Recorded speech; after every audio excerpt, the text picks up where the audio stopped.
Get it rolling on the Krueg Show. Larry Krueger, Ryan Smith. Where is Dan Coccimilgio? What happened to my camera?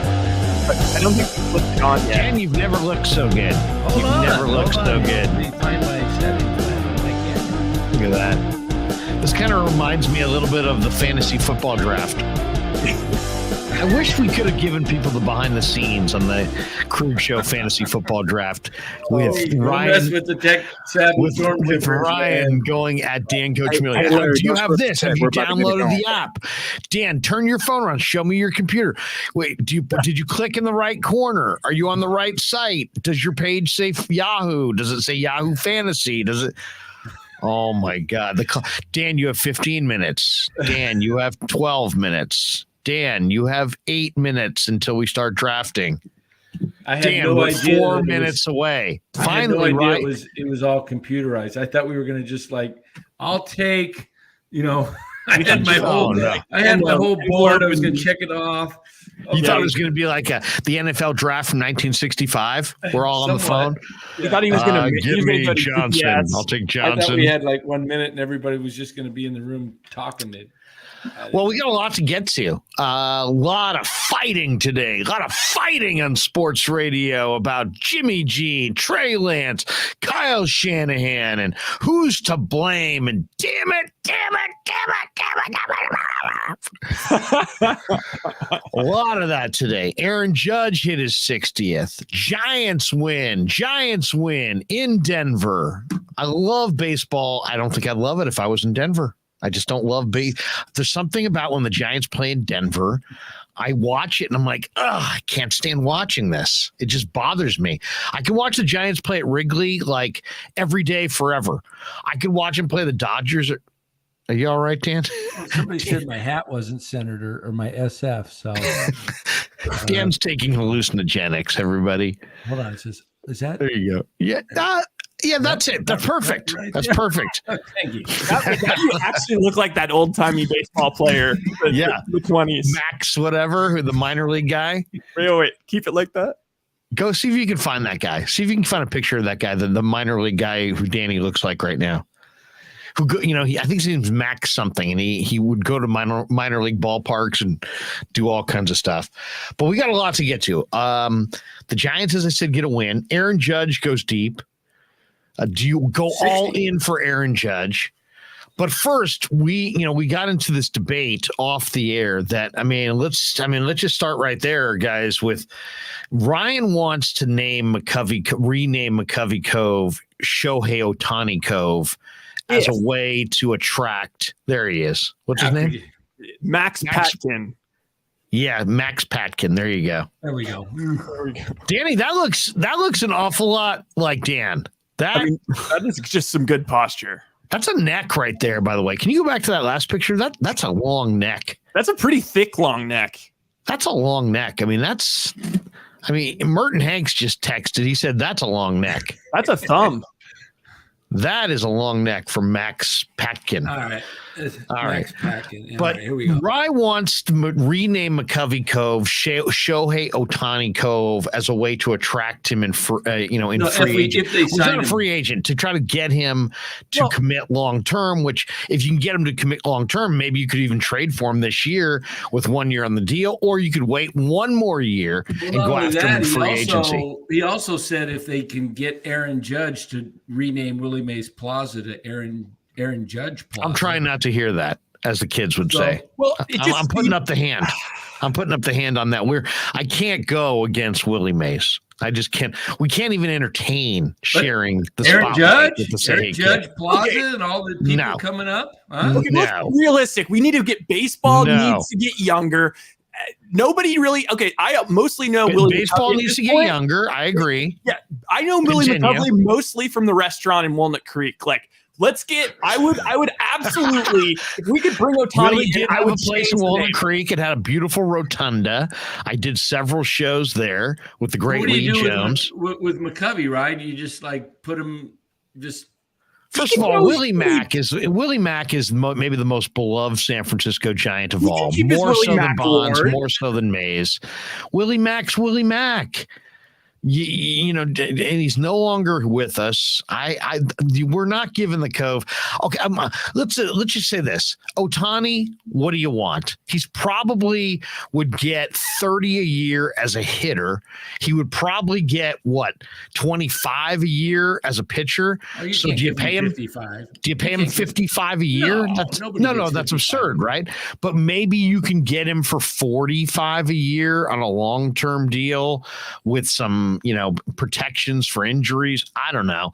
But I'd offer him a boatload of cash, but I'm not giving him Ohtani Cove. Now, if I'm not giving him McCovey Cove and I'm not making it Ohtani Cove, if he wants to single-handedly make it Ohtani Cove by hitting prodigious bombs into the drink night after night after night, and the fans organically change it from McCovey Cove to Ohtani Cove because he's their modern day Willie Mack and he's the guy that lights up the crowds. You know what? At that point, I will defer to the masses. But you know what? Because I knew Willie Mack, and I've talked to Willie Mack, and I've interviewed Willie Mack, and I sat there in the 70s. I can remember my dad jumping up out of the seats in like 74, and it's like, way to go, Mac! And I looked up and I'm like, I don't remember any of this. That made me want to be a Giants fan right there. That Willie Mack, come on! I was 7 in 77 when Willie Mack came back to the Giants and won the Comeback Player of the Year award. 28 bombs, beautiful left-handed. The target swing. demo was like -40. I mean, just these lasers into the corner that had tailspin too. It was just ridiculous. The only two guys I can ever remember hitting the ball quite like that, guys. Stargell hit one up in the upper right hand, upper deck and upper reserved and right, section 39 on a game I was there as a little kid. But Willie Mack and Darryl Strawberry just had the most wicked left-handed bat speed I've ever seen. And both those guys just hit rockets in that ballpark. So, no, I cannot. I love you, Ohtani. I want you here. I think he would be the perfect guy to build around. He would be the incredible draw. He would be the Barry Bonds for the next generation, but I'm not giving him the Cove. No. It's kind of like how Tom Brady was going to get a part of the Dolphins. Not. What are you willing to give up? What are you willing to give up, Larry? No. What would you be willing to give up if Shohei said, I will sign, but I want something? Maybe give him like Tom Brady with the Dolphins. That's what I'm saying. I give him a lifetime of completes and a handshake. How about maybe try the pot roast? Danny says it's good. Hey, no, I mean seriously. I mean, I'd give Ohtani big time cash, and I would make him the feature point of my lineup, my team, my marketing plan. I would put him on the cover of the yearbook. I'd be giving out, I'd sign deals with supermarkets. I'd be giving away pictures of Ohtani in every bag of groceries. Every time anybody went anywhere in this city, that he would be synonymous with San Francisco. If I mean, he would be on this show. He would be on every show. He would be billboards. He would be the biggest thing. I would turn him into the combo Will Clark, Tim Lincecum. It would be incredible to have the hitter, the pitcher, he's a great guy according to the reports.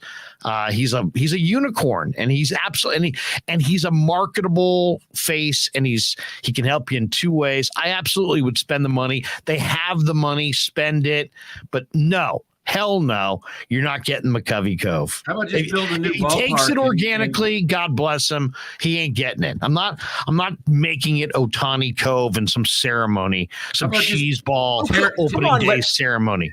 Most people my age think McCovey Cove is named after some settler from the West. They don't even know. What are we? I'm flipping the bird to everybody your age. All right, there you go. Do I have to do that? No, you're not getting McCovey Cove. We're not knocking we're not canceling Willie Mack. We're just not. Canceled. All right. Okay. I draw the line right there. Damn it. All right. All right. No, all right. We're just screwing around. We're just screwing around. Yeah, we said, well, let's get into a big argument and just start screaming at each other at the beginning of the show, and it'll be more lively, and it'll wake up Dan. It'll prevent him from starting to eat. So we know Danny's going to eat tonight. We're just not sure what time. I had 9:45 as the over/under. It's 9:13. I haven't seen any morsels. I haven't seen any snacking. I had a drumstick, my first drumstick in about maybe 6-8 weeks tonight. Wow, you're off the wagon. You got the diet of a 9-year-old. You know, it's awesome. I mean, the things that you're piling and throwing in that pie hole, ridiculous. All right, where do you guys want to go tonight? What do you guys want? We actually have we got a little donation here. Glass half full guy, $9.99. I have this feeling Aaron Judge isn't realistic, at least to me. So I'd go big time on Trey Turner and sign Trey Mancini. Hopefully Schmidt is ready by next year. Probably will be at some point, but not at the start of the season. How about this? How about go big on Trey Turner, put him at second, let Crawford play one more year at short, keep Tyro. So you got Crawford and Tyro in kind of a righty-lefty platoon at short. You got Trey every day at second. Promote Schmidt if you can and play him every day at third. I'm not even I know this one's going to be, people are going to be like hell to the no, but I'd bring back Brandon Belt for continuity and just because he's a lifelong Giant. If Belt's healthy, I have no problem if you sign him to a decent contract with some incentives. Sign him to a reasonably cost contract, and maybe you'll get a bounce back year. $5 million with incentives that can push it up over, and then back yourself up with somebody else over there. Get somebody else who can play first base as well. Another first baseman, not just some guy, not just some, I don't want to beat up on poor Lamont Wade. He's had a bad year this year, but I wouldn't lean on Lamont Wade. I wouldn't lean on Yaz. I wouldn't lean on Slater. I know the Slater's had a good year statistically. I don't mind Slater coming back, but I wouldn't want to lean on him as like a foundation piece guy because I don't know what's there. I mean, he's pretty good, but I think you need to invest in outfielders, big time outfielders. I would go all in on Aaron Judge, but I just can't picture him leaving New York after this historic season. I mean, think about the implications in a rabid and a Yankee a World Series championship. I mean, it's a Yankee rabid area. But, there are people that do suggest that he's not enamored with the Yankees and may be looking to go. I guess we're not really going to find out the story till the offseason on that one. Hope they lose then. I think it'd be, even though Freddie Freeman left after winning a World Series, I think it's still a little easier to leave after losing, falling short, because then the fans will be all ticked off and dissatisfied. And all of a sudden Judge's hometown team, his favorite team growing up, is throwing him big money. And we're playing them the first series of the year in New York. Yeah. So anyway, there's that. Like I threw out the question on Twitter tonight. Give me one Giant that you want to buy a ticket to see in 2023. The one Giant that has trade value that you would trade this winter, and the one free agent you would be literally all in on, like target one, the recruiting pitch, the wine and dine. This is the free agent. This is the guy. 3 names. Okay, I want 3 names. Trade value of one Giant that's up on the big league club or just in the organization? No, it could be organization. It could be a prospect that you would trade. It could be just any asset the Giants own that's big time that you would trade. It can't be, some no value, nothing. It's got to be it's got to be reasonable that a team would actually trade for them. It can't just be some random guy. Well, it's got to be a decent name. I want a name that you want to buy a ticket to see next year. I want somebody on the team that has trade value that you also would trade. And I want one free agent that you're all in on targeting this offseason. All right. Because this is the conversation that Farhan and whoever is going to be on his staff, got to be discussing right now. Who do we want? Who can we get? Who can we trade that other people have? Who do we have to have coming back? So I'll go first, or you guys can go first. Go ahead, there. By the way, I've been texting with Ned Coletti. MF asked for Ned. And so, MF, I did see that little note that you sent to me. So I sent a note to Ned to come on, and he said, absolutely. He says he misses it. He'll be in San Jose Friday through Monday, so he can't do it then, but he's going to teach Tuesday night. So he's saying maybe the final weekend, Saturday or Sunday. Season ends that following Wednesday. And we'll talk a little bit with Ned throughout the postseason as well, but we'll definitely get Ned back on here in the next week. MF, we appreciate that, but that just came across a late night text from the great Ned Coletti. All right. So where are you? Who wants to go first? You go first. Okay, I'm going to go first. Both of you guys shut the hell up. I don't know. Here we go. God damn, this show's getting on my nerves. All right, now I got to go, of course, with Joey Bart, right? I mean, Joey Bart to me is he is the best thing that happened this year by far. He's, it's not just that he emerged as a hitter; he's emerged as a leader. It seemed like his ethic and the way he plays the game. I mean, they've coached him up. He's improved. They've spent a lot of time with him. It's obvious. I don't know. That would be a great interview to ask somebody in Giants land what went into helping Joey get from where he was to where he is, not just at the plate and behind the dish. His awareness he's totally improved in every phase of the game. Danny, you watch it as close as I do. You see it, right? Oh yeah. Yeah, I mean, he's got the catch and throw, but it's his feel behind the plate, and he's improved as a hitter. Now he's got a ways to go. So he's not arrived, but that's the guy. And for me, it's kind of like Gary Sanchez when he was with the Yankees. He's got that huge power, and that's the thing about Bart. He just can hit these just ridiculous blasts. So, and he hits the ball with such authority. So, to me, Joey Bart's the guy I absolutely want coming back. Now, as far as who would I trade that has trade value, I think it would be Austin Slater, because I think you might want to trade Slater in a package for a better everyday outfielder. Now some people would say he's the one outfielder you have. I mean, they don't really have anything in the outfield that they can just absolutely lean on. I like what I've seen out of Lewis Brinson as a candidate I'd like to see in spring training. But, I don't know exactly. He's a 28-year-old guy who's hitting sub 200, and, he's got tools, but he's had a hard time getting it going up till now. So it's how much can you lean on that? But I like that gamble, taking a shot on a big tool young guy who still, hasn't figured it out, but is, baseball is torture. It's hard some of these guys figure it out over time. And there are guys. Mike Easler he was an awesome hitter in the big leagues. I don't think Easler got to the bigs until he was like 28. I mean, it's going way, way back, granted, but there are guys that come of age late. Could you imagine this being a sentence that read reasonably at the beginning of the season? I don't think Judge is realistic. I go after Trout and a good hitter. Greg, we love you, brother. Man. We love you. I like that idea too.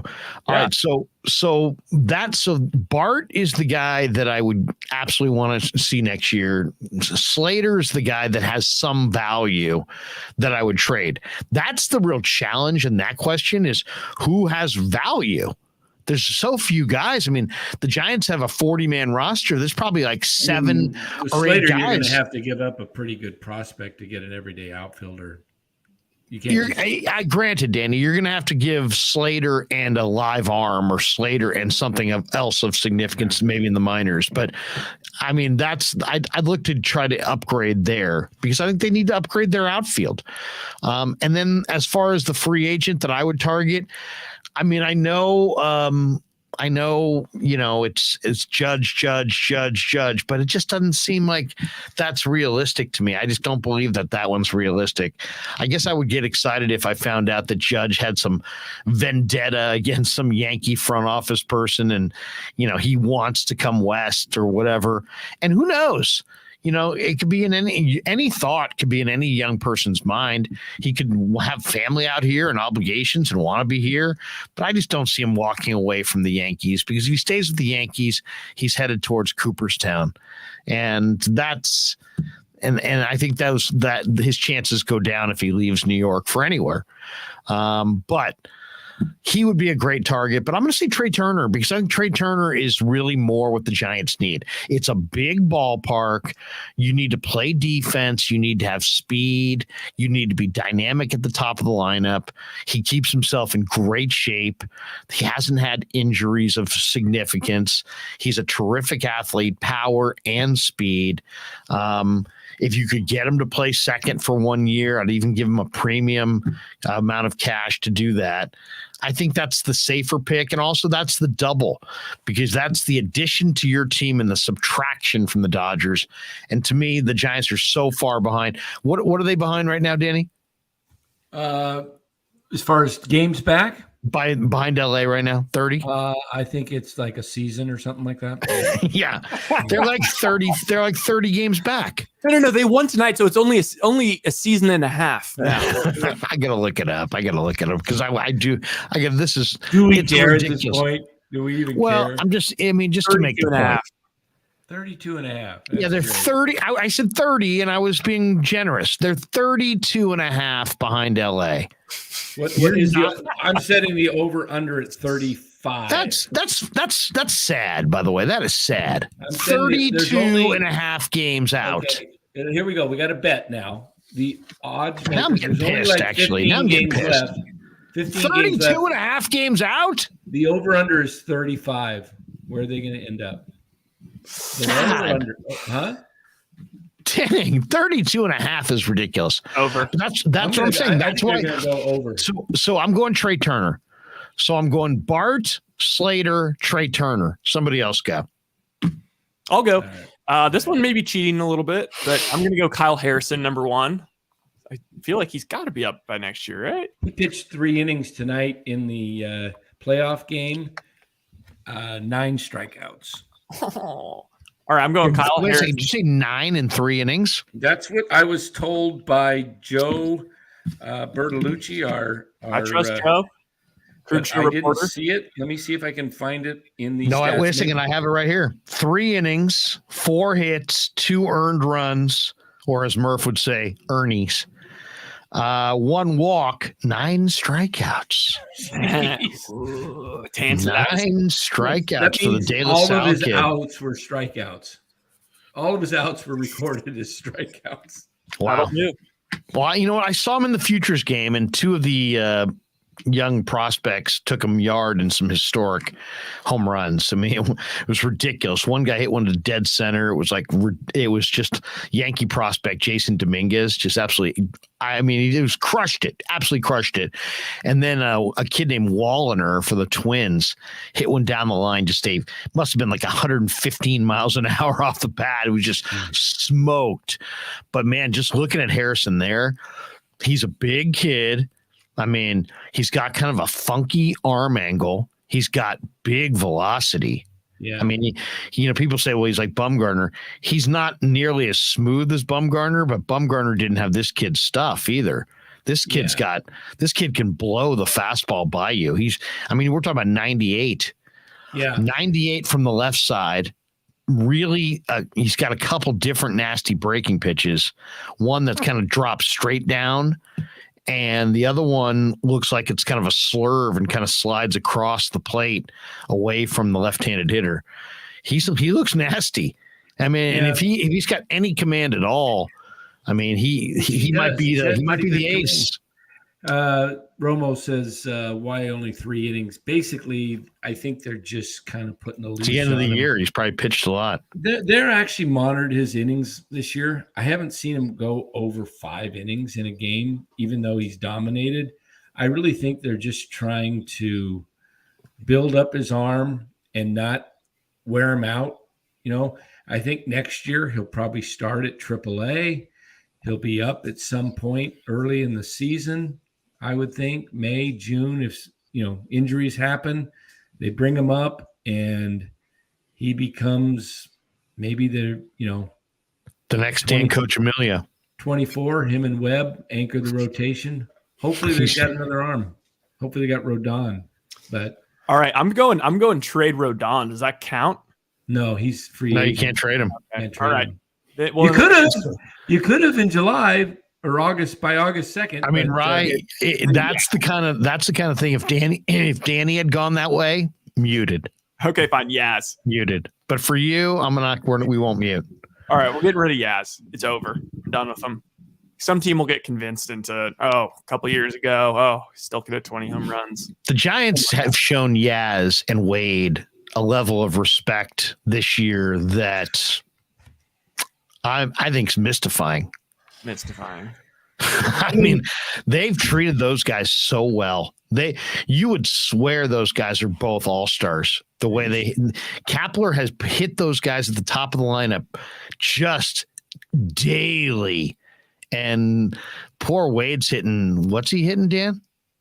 190-ish. 190? What's Yaz? What's Yaz hitting? Yaz is in the 208. Let me look here. We should never even call him Yaz, by the way. He should be Mike Yastrzemski. Mike, because he's nothing. Because I think the Giants think they have they 208. treated him like he is Yaz. And Wade, he didn't play tonight. So what is his average? It's got to be like 192. Sub 200. Wow. Ryan Fitzgerald donates $5. He says, I'll pay to watch Tyro Estrada get better every day. All in on Aaron Judge, Trey Turner, and trade Doval. Ooh, he wants Judge and Turner. I like that thinking, Ryan. I like that. I mean, Glass half full guy says, here's $4.99. Is Brian Reynolds from the Pirates a realistic get? Well, he was a Giant if it wasn't for Bobby Evans. Thanks, Bobby. Thanks a lot, Bob.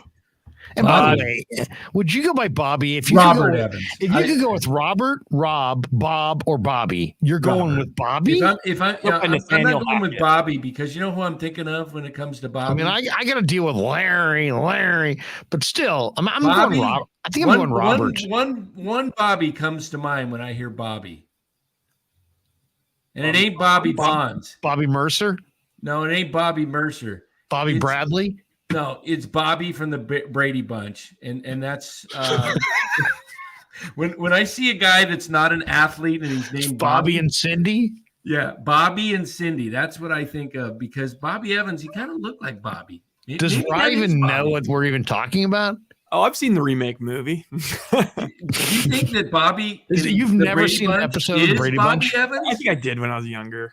He kind of look. If you pull up Bobby and the Brady Bunch and Bobby Evans, put them side by side. You think it's the same guy?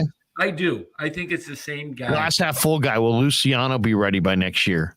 End of the year, possible call up for September. Ready? No, he's not going to be ready by next year. He's going to start next year in AA. He's going to move to AAA if he stays healthy and does well in AA. And in AAA, if he does well, a couple months, I'm thinking he could be one of those September call-ups. Because he's at AA tonight. They moved Glass half full guy. Here's $4.99. Any thoughts on GM candidates to replace Scott Harris? Yeah, how about Scott Harris? I never got a chance to talk to Scott Harris ever. His entire tenure, I never talked to him once. Bobby is a kid. There he is. Look at that. Now, look at Bobby over here on the left. Bobby Evans has dark hair. Where's Bobby Evans? Bobby Evans is here in 3, 2, 1. I know it's the same. I'll tell you where he isn't. He isn't in the Giants front office anymore because of the Reynolds trade. Look at that. Look at Bobby right here, the second one down below there. You move your arrow right one more down with the tie, and then get Bobby Brady. It's a stretch. It's a McCovey. It's a major stretch. There's nothing. There's very few similarities. Okay, and then my terrible aside, authored by Dan Coccimilgio, ladies and gentlemen. just absolutely taking our Tuesday night by, just absolutely taking control of our Tuesday night, wasting our time on Tuesday night with some bullshit comparison between Bobby Brady and Bobby Evans. Okay, but they do. What the hell was that? I won't have this going down on the Krug show. Who was it? Right? Peter and Greg. Where's our quality control coach? Peter and Greg. Hey, Bobby says, "Hey, Peter, Cindy and Marcia are really bothering me. I'm gonna DFA your ass. And, all right, and you're gonna be on. You're gonna be on with Romo. Peter said, and I heard Peter with 9 people in the chat. Damn it. Peter said, "You leave him alone. He's going to go up to be a general manager of the Giants someday." Oh, wait a second. Graves. Oh, did you see what Graves said? Sorry, Dan. Graves has spoken. Mark Graves has spoken. I know we've been away a while, but come on, we can't forget the rules. There are rules. There's rules. I was at my friend's house. Can I tell you a little story? I'm at my friend's house as a little kid, and we wanted to watch the Warrior game, and it was on KICU. And just so happened that this guy, the guy had basically a TV in like the one room where his little sister sometimes played her musical instrument. So we're watching the Warriors in the Sixers.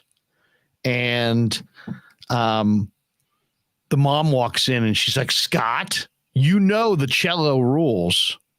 And then he's like, "Oh." He turns off the TV and we had to leave because the cello rules were in effect. And the cello, so we gave this guy such a hard time. The cello rules, basically, that took over the room. That made us stop watching the Warrior game. There you go. That's horrible. Sometimes, the cello rules, Danny. All right, you're back. I'm back. Okay, Justin Kerwin says story time. Larry has the best stories. Well, that one, probably didn't make a lot of sense, but they normally do. Should we call it cello rules when we mute Dan from now on? Yeah, exactly. Dan, the cello rules. And so what I kept asking this guy, Scott, as we were swearing at him and walking away from his house, I said, "Scott, did she mean like the cello rules or like the rules regarding the cello?" And he's like, "I don't want to talk about it. There it is. What's that? The answer. Marcia Brady. Wait. I had a fling with who? With Greg. I can't see the bottom there. Raise it. She had a fling with Greg. Nobody cares. Well, somebody asked that right here. Somebody asked that in the chat? Right there. Did Barry have anything going on with Maureen McCormick? Huh? Yeah. No. I heard Barry had something going on with Florence Henderson. Flo Henderson, the mom. Oh my. He was going on with was he like Zach or he was shooting higher. Like Zach Wilson? Yeah. What's what Marcia said? What is it? I wanted Greg to take my virginity. Oh, okay. All right. What are you reading? Yeah, what article spells SEZ? Are you 14? I just looked it up on Google because the question. I'm trying to answer our audience's question. If I came to your house in Arizona, would I find a Tiger Beat magazine? No. Are you sure? I'm taking care of our audience here. You seem like a Tiger. You seem like a kind of guy that would look at Tiger Beat. No, you probably have National Geographic. I've Architectural Digest. I'm looking at I'm looking at Dan Coccimilgio's home in Idaho right now. Yeah. Thumbing through it. Oh gosh! Look at that. Look at that. Yeah, 49ers got my back. Yeah. Dan's on fire tonight. Someone says Dan's on fire. Right. How about this? Hashtag everybody. Wait a second. Is it Dan's on fire or Dan? Someone please set fire to Dan. I forget how that came across. Anonymous, mute him. Just like see how direct he is. I'm a season ticket holder, anonymous. You can't mute me. Oh, wait a second. That right there. Anytime you flaunt your season tickets, when you flaunt your season tickets, You know, nobody likes the show off, big mouth, know it all. I've got season tickets. I used to have a buddy who's opening. Hey, look at that, guys! I have control. Oh, look at that! Stop! You're remuted. I can overpower. All right, Larry's muted. He doesn't know it yet, but I muted him. Oh no, the show! It's off the rails again. It's off the rails. I'd hunt you down. I'd kick your ass. All right. I mean, I don't want to even. Let's not get. I don't want to get personal or anything. I don't want things to go south on the show. But if you did that, I would kick your ass. We'll manhunt. All right. Where should we go? I could tell more stories, but I don't need to. Oh, Josh Bell was my guy because I have really low self-esteem as a Giants fan right now, and I just don't think he's hit like 188 since the Padres got him or something like that. Guess what? He's a switch hitter, so they can't pinch hit for him. Yeah. I like Josh Bell. I actually think Josh Bell would be good because you might be able to buy low after this colossal gag down the stretch. Did you figure out who you were going to trade, Rye? You said you wanted to, or who'd you go with? Who did I go? Harrison? Oh, yes. You said Harrison, trade Yaz, and what was the free agent? Josh Bell. Okay, so it's my turn. Who do I want to see? Since you're the third person around, it would have been nice if you were prepared to just talk by now. All right. Who do I want to? Who would I pay to instead see? of there's always that kid in class who repeats the question to stall for time. Johnny, who was the first U.S. president? The first U.S. president. President. You know what? And it's that kid who repeats the question to stall for time. It's a familiar tactic. You know what? I think Jaguar has Pasquale powers. He has powers to call for Pasquale. Here's who I want to. We can get Pasquale in here at a moment's notice. Well, since I'm the only one. Think it over. We grew up with a Sunday dinner. That means no matter how busy you were, no matter where the hell you were, you came to dinner on a Sunday. There you go. No matter where the hell you were, you came to dinner. Now that's good. Jeopardy music. That's a top flight. That's a top flight commercial right there. Yeah, you notice that? Wait. You never hear hell in commercials, but Pasquale, it just rolls off his tongue. It's awesome. Wherever the hell you were, you came to dinner. All right, go ahead, Danny. Jaguar goes $2. He says, Krug, are you guys out of control? Pasquale, please. Well, there we go. We just gave you your Pasquale. You like it. That's all the Pasquale you're going to get. Glass half full guy. Hey, Larry, curious if your thinking has changed in regards to firing or keeping Kepler. I'll fully admit my desire to get rid of Kepler has nothing to do with any. I can't make the case. If I normally endorse anything, I can make the case. I don't just have an opinion. I have an opinion and then I support my opinion. I have no real way to support my opinion on dumping Kepler other than he just annoys the hell out of me. He's a weirdo. Yeah, he's weird and annoys me. And it's totally weird, the way when he pushed Kai Correa, it's like I'm thinking to myself, you wouldn't have pushed Matt Williams like that. Yeah. So he's kind of a bully type. And I don't like that. And I don't. To me, he is a bully type too, because I think he bullied Coonrod, and then I think he kind of bullied Littell into being, cut the next day. And Hank Schulman said a manager can't get a player banished. What? I mean, Hank, tune in next week. We're gonna have Ned Coletti on, and we'll talk about can a manager have a player sent out. Something tells me he's gonna say yeah. Stick around for that one. So I don't want Kepler back just because I don't like Kepler. And I'm not, it's not really personal because I don't know him. I don't like the way he manages. I watch this team so closely. It's sad. I mean, I feel like I know the game. I talk to people around the team all the time. I'm watching all these games. Even in the middle of football season, in the middle of the year, I still will tape all these Giants games and I'll watch them. I'll just speed it up and watch them. even after they're over. And it's like the repetitive same thing. Wade 1, Yaz 2, Wade 1, Yaz 2. They're not scoring any runs. He doesn't try to mix it up. He seemed, he to me, his feel is not really there. Like, he doesn't really have feel. He's like going by the numbers. But then I push back on my own, dislike of him and say, yeah, did Farhan do him right? And no, Farhan did him dirty this year. This team doesn't have any talent.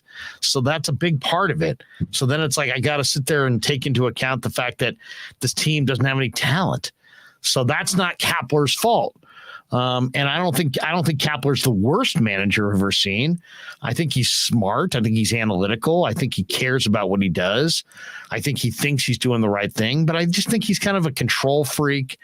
I think he sets kind of an uptight tone. The team doesn't seem loose. They seem tight. He doesn't seem loose. He seems tight. I don't know. I don't like him. I would rather them go in a different direction with somebody who's got a little bit more fire and a little bit more gut and a little bit, maybe a blend of, hey, I'll take Farhan's analytics, but I've got a real strong gut and I'm going to lead this group of men. I don't know that he's a great leader. Yeah, I think I'm in agreement with everything you're saying. Unfortunately, he's smart. He's analytical. He's competent. But is he a leader? And a manager's got to be a leader. I'd be shocked if they fired him. The only way I could see he's coming. He's probably coming back. Yeah, he's coming back. So did Dan renew? Jim Millay asked. No, I have not renewed, Jim. I spoke with my ticket lady and told her my reasons for not renewing, and I'm going to wait and see what they do this off season, and hopefully they'll do something significant to get the base excited, and then I'll re-up, but not now. Have you ever done this before, Danny? Have you ever withheld your love from the Giants, your monetary love, so to speak? Have you ever said, you know what, not yet? And I'm just kind of wondering, do they call you like every day? Like, hey, Dan, how you doing? How's things? Have you renewed? How's things in Arizona? How's the HOA? And then, kind of ease into, have you thought about the season? We'd really love to have you back. You're part of our family, and that's why we want you back. Will they call you and recruit you? Will Larry Bear come to your door? Now, if Larry came to my door, we would have a very interesting conversation. Would you invite him in for some completes? Absolutely. Come on in, Larry. Yeah, I'd have Larry in, and I got a couple in the microwave as we speak. Yeah, I would have Sit Larry down on the Chesterfield. I would actually pay them my season tickets if I had a voice. Give me 1 hour to turn the entire organization around. In 1 hour, you can turn the organization around? If they took my advice, yes. You're a cocky son of a bitch. You bet. When it comes to the Giants, I know my stuff. 1 hour is all it takes to turn the organization around? If they listen to me and what are you charging for that hour, by the way? What do you want for that hour? Season ticket. I'll pay you my season tickets, $13,000 for 2 seats. Man. I'm giving you the $13,000. You got a better deal here with the Krueg show. Give me the hour. $13,000 for 1 hour? That's it? And I'm not charging. I'm paying $13,000. I know. That's what I'm saying. So I will, if they gave me an hour and they actually took my advice and said, we like those points, we're going to implement them. Just make sure if you have that hour that you do it on the Krueg show. I would love to have it. Can we live stream it? That would be wonderful. Hey, and Dan flirts with Amanda at least once a week. Who is that? Who's Amanda? Kershaw. Yeah, it's like glass half full guy. I don't know if I believe Farhan when he said he would like to spend big in free agency. Yeah, I mean, here's the thing. Farhan talked a big game going into the year. They talked about Seiya Suzuki. They talked about bidding on Trevor Story, and then it was a Padlo parade and Stewie Fairchild and nothing USA. And then he talked big at the deadline. Remember that? We have the wherewithal to add a superstar player in any phase or at any position on the diamond. And here came J.D. Davis. and 3 impactful arms. Actually, that trade may wind up looking really, really good on the back end if you kind of dig deep on those arms. But you get what I'm saying. He's talking big, and here's Padlo. He's talking huge, and here's J.D. Davis. Now they're talking, oh, yeah, we're going to be big spenders in free agency. Yeah. Yeah. This is Missouri. Show me. Right? Show me. I'll be here. I'll be here to analyze it as you do it. I can't wait. Go get him, Tiger. Go for it. We're with you. Go get somebody. But as far as the belief that it's going to happen, no. Farhan doesn't want to set the market. He loves January bidding on value. He's addicted to that. So I can't see him jumping in with some, setting the market kind of contract unless he's got the right kind of player who just has made it clear they want to be here. Like, who could that be? Who could want to be here? Maybe Judge, right? Because he's from Central California, maybe. Maybe Jock Peterson wants to come back, right? Because he's from here. Maybe a guy like Steven Piscotty could be in their future. Piscotty would be very motivated to stay in the area. I could see them going after Piscotty for nothing, right? Adding him, he makes sense to me. I'm just thinking of the kids who are local. I don't know. I mean, there's a couple different free agents out there that probably you can tie to the Giants in one way or another. And I could see them being smart about their bids, but you know what I'm saying? I can't really see them jumping in on Aaron Judge or Trey Turner or some monster free agent early in the signing period. I hope they do, but I can't see it. Mole says, here's 10 bones. Farhan may want to spend. Who wants to take his money? Are we going to be settling for players that are second and third choices?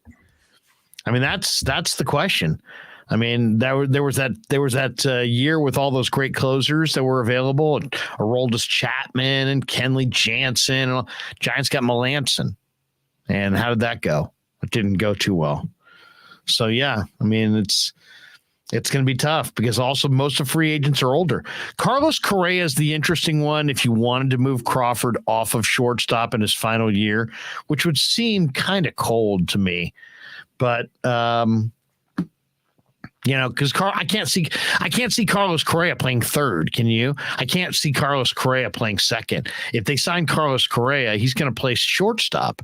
So can Crawford play third for a year in a part-time role? Maybe he splits it with Casey Schmidt. Casey Schmidt. Yeah. So getting back to Casey Schmidt, that is. Let me first answer this. Did I get this in a gumball machine? No. I got this. That's an attack. From Lids. I got this from a gumball machine. What's wrong with that? Is that does that bill, if you squeeze it, does it quack?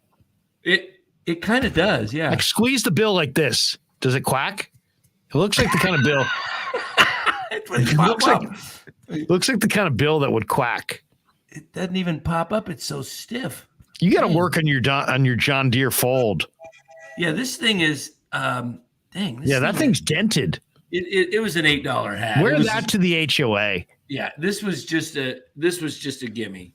I mean, this was just having some fun because Jimmy just signed the day before. We're at the Giants game. Ryan and I were going, and guys out there selling hats. We see Jimmy G, and he goes $10. I go $7. He goes, give me 8, and you got a deal. So I said, all right. So look at you dickering. Yeah. So my guy, you would love, getting outside the U.S. The bartering economy is very popular. I have been outside the U.S. Have you ever been in New Orleans during a big convention week? Yeah. I used to live my buddy told me. So my buddy told me, hey, there'll be people that will give you crazy prices here. So what you got to do is you got to be super indignant and then repeat the price back to them, and then you'll get the real price. Hey, when I went to college, I'm there in New Orleans. I'm there in New Orleans, and I'm at the snack bar at the Hampton Inn. I'm getting a newspaper, a Coke, and like some gum. And the guy's like 31, and I'm on the phone. So I'm on the phone. The guy goes $31.50.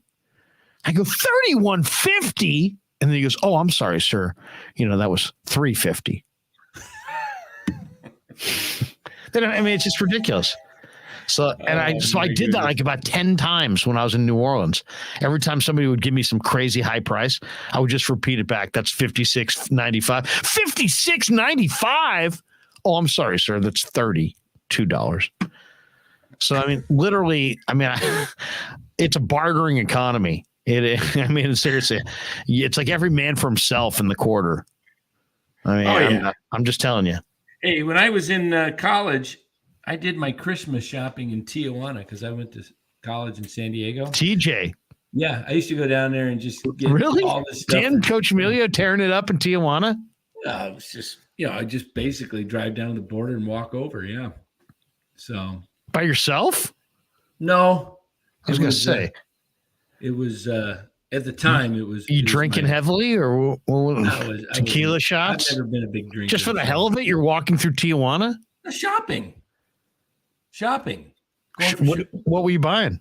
Just junk. Rolexes on the street for $3? I can't remember. It was just fun dealing. Hopefully you took in some of the street fare. Did you have any hot dogs on a stick or anything? No, I didn't eat street food until. No. Did I ever tell you that the guy's holding a hot dog on a stick, and I'm like, what the hell is he holding? I can't even see it. It looks just like black. And then as I looked over at his hot dog, he looked at it and he moved like this with his hand, and it was covered in flies. Covered in flies. That's gross. Yeah, that's worse than complete. Yeah. That's gross. So yes, that's gross. Here's the question. Yes, go ahead. Since I've had now a good 20 minutes to think about it. You've had a lot of time. Yeah, thanks for taking that space so I can just continue to think what I'm going to say. It's really the live stream's really popping. I can see since you've been thinking about this. I'm going to have some fun with this because I'm going to throw some shade and my weight around again. Since you said you pay to see Joey Bart, there we go. I'm the only guy that has paid to see Joey Bart. Later that same day. In this group. So I want to pay. I'll go out to see Casey Schmidt. I'd pay to see Casey Schmidt next year. Who do I want to trade? Hey, shut that thing up now. I can't think. I can only do one of two things. You're a season ticket holder. You don't even know who's on the goddamn team. It's September. I'm looking to make a real You need trade. a roster in front of you? Insignificant Slater. What are you going to get for Slater? A bag of chips? I didn't say I was getting a lot. I said I wanted him traded. Yeah. Well, I want Papirski. How's that? Okay. I'll mute your ass. I'll mute your ass back to Mesa.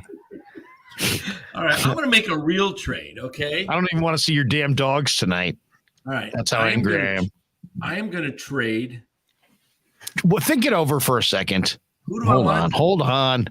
Jim Millay donates $10. He says, I like how the 10 spot matches my shirt. There you go. All right, now should we bring Danny back? Nobody in the chat is saying mute Danny, so I guess I probably shouldn't. Millay says, I was once mistaken for Tom Petty in PV with Gordon, LeBron, and Gorelick. LeBron. Oh, these guys are all my buddies. These guys are all my fraternity brothers. I remember LeBron. You know, what's that? Did you ever meet LeBron? We had LeBron. He's in Hawaii. Yeah.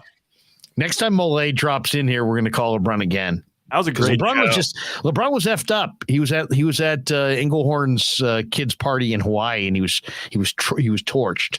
Otherwise, he would come on. So, Anonymous does says mute Dan. So there you go. We do have somebody who wants to mute Dan. There's always somebody out there. You know, there's always somebody out there who wants to mute Dan. Yes, Millay, that is so awesome. He doesn't have the power yet, Anonymous, and only great. All right. This is a man wearing a hat that he bought at a flea market with a bad fold. All right. We don't listen to anybody with a fold like that. We don't listen to anybody with a duck hunting fold. Get Unless that thing in and out. Seriously, bend that thing. Have you ever, do you own a rubber band? Have you ever put it? No, you're going to ruin. You ruined it. Now you ruined it. Oh, let's unmute him. But I mean, ruined it. It doesn't work. It's a really bad hat, but it does say Jimmy How about if G. you wore it backwards? Could you wear it backwards? This one? I don't think so. Oh yeah, there you go. It's a good look on you. I like that. I'm Jimmy G, baby. Okay. Did you ever get mistaken for Jimmy G? So Mole said he got mistaken for Tom Petty. That's pretty good. Wow. Term. So Wait. Somebody says mute Larry for 5 minutes. Thank you, here's Justin my Curley. trade. Well, that Here's ain't my right. trade. That ain't right. Here's my trade. Yes. I am trading Luis Matos, Will Bednar, and You better be getting something good because those are basically two of your best guys. And Luis Gonzalez for Brian Smith. No, I just forgot. Brian, who? I just forgot his name. Doggone it. Heck, my mind. Center fielder. It sucks getting old, man. Our center fielder from the Pirates, the guy Reynolds. Thank you, Brian Reynolds. Who just said that? Did your wife just say that? No. You said thank you. Who were you thanking there? I don't. Did I say thank you? I don't. Okay, you said Reynolds. Yeah, thank you. Thank you. No, it just came to me. Did anybody say Reynolds? You're thanking yourself for thinking of it? I Gosh, guess I am. it's The Bills really messing me up. So that's what I'm doing. I'm trading Matos and Bednar. Why Bednar? Because I'm going to team him up with his brother David Bednar in Pittsburgh. So, Mole sent me the picture of him where that looks just like Tom Petty. Here he is. Can you see it? Can you see Mole there? Oh yeah. Hey, wait a minute. Does that look like Tom Petty? That's Tom. Right there. That is so Tom. Wait a minute, Graves. And what was my free agent? My free agent is Correa or Turner. Okay, there we go. And why you want? I want to know why you want to mute. What's dumb about trading Matos, Bednar? Graves immediately is like mute Dan, dumb take. Tell me that is awesome. Danny, he didn't even give it a second. He just was like mute Dan, dumb. That was stupid. Mole says mute Dan t-shirts coming soon to Caceres. Don't you feel like Dan's hat could fit in at this In and Out? Yes. I like Dan. Hey, Dan, how great would it be to have? Can you hear us now? Yeah, I can. My daughter works at In and Out. It's a great. Would you? You know how you sometimes will do things in the stands, and you'll kind of do your your kind of behind the scenes thing. Oh, yeah, could you, Larry? You say Krueger? Yeah. Is it possible you could do a behind the scenes day at In and Out? Could you get like Rye in there with you? He could like film it. You could have a lavalier mic, and you could be like on the grill in all the different spots, and then we could get kind of an inside look at the inner workings of In and Out. That's what everyone wants. Yeah, that would be. That'd be good. Would that be good? Kind of a documentary, if you will. Hey, I want to know why. I want to get. What's his name? Graves. Bring Brian Lucena, Mole's Free Falling. Yeah, I want to hear everybody. Can you sing Free Falling? Come on, let's everybody give it their best shot. That Free Falling is my favorite Tom Petty song. Do you guys have a favorite Tom Petty song? I like Learning to Fly. It's between Learning to Fly and Free Falling, but I love Free Falling. When I used to lift weights in college at Body Mechanics. Body Mechanics. You should have seen this place.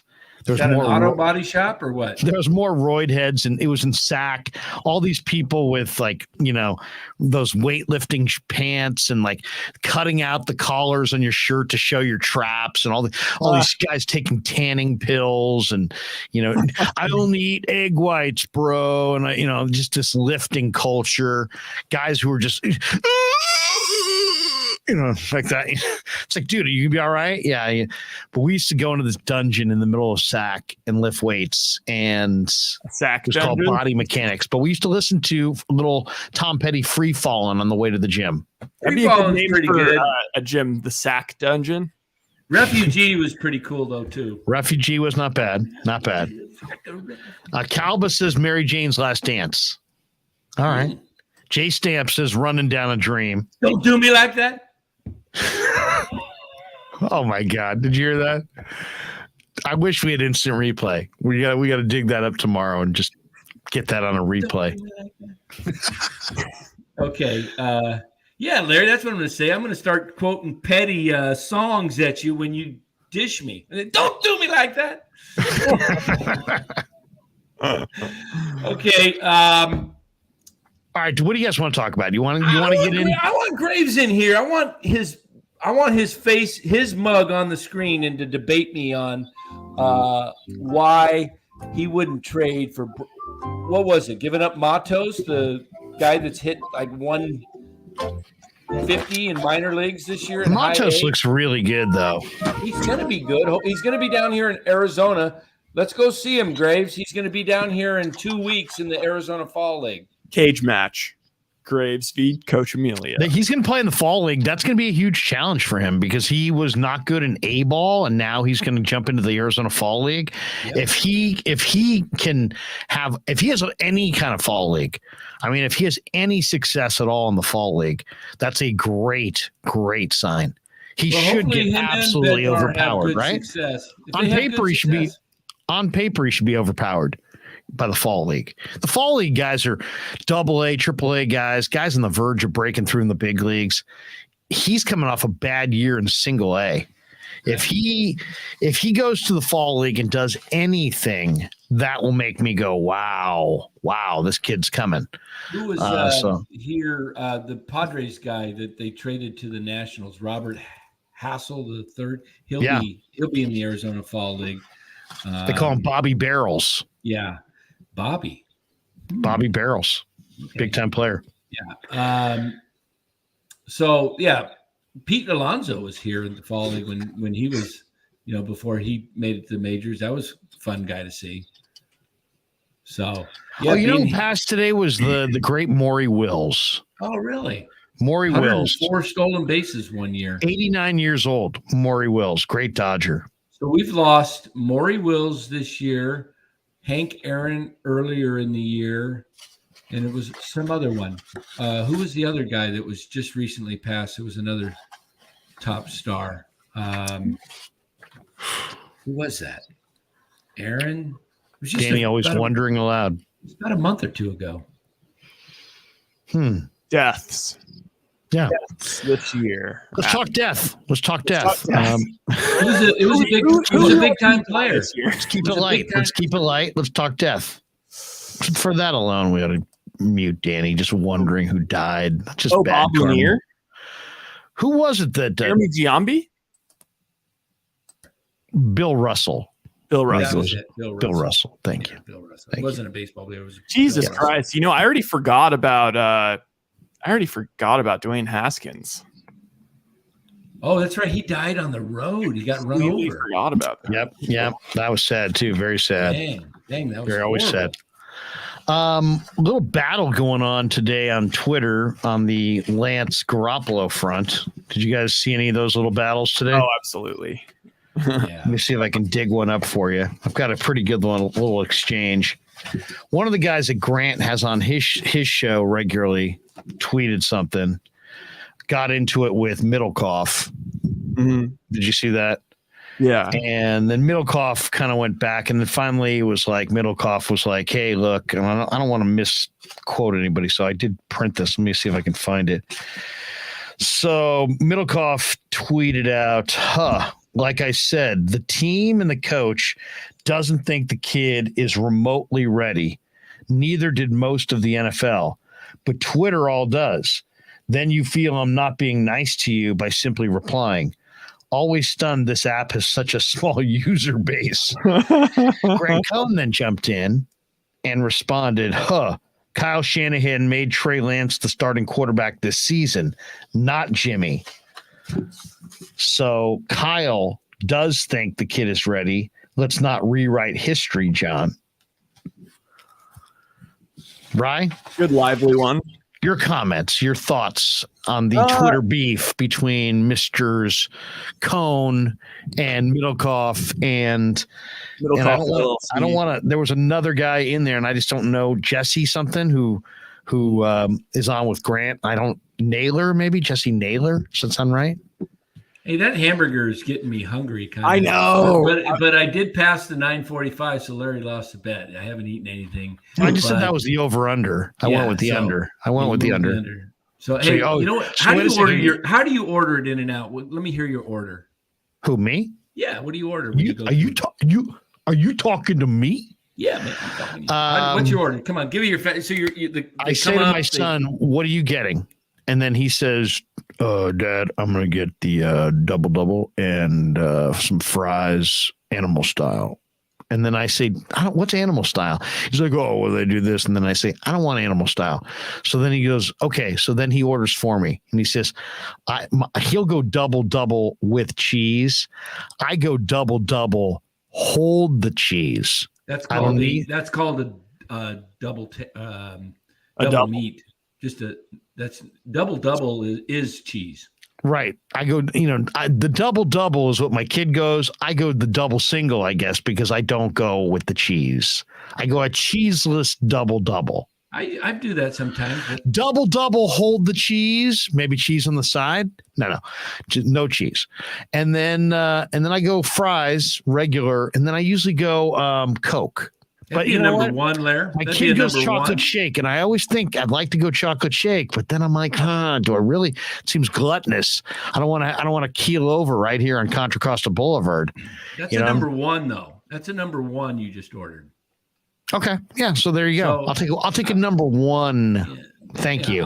I will go like this. I will go a number one. Jack Semino says double add chilies. I threw that in there because I always add chilies. Yeah. You? I go double. Chili. Are you talking about the green chilies or is it green chili sauce? It's like just the spicy cut up chilies.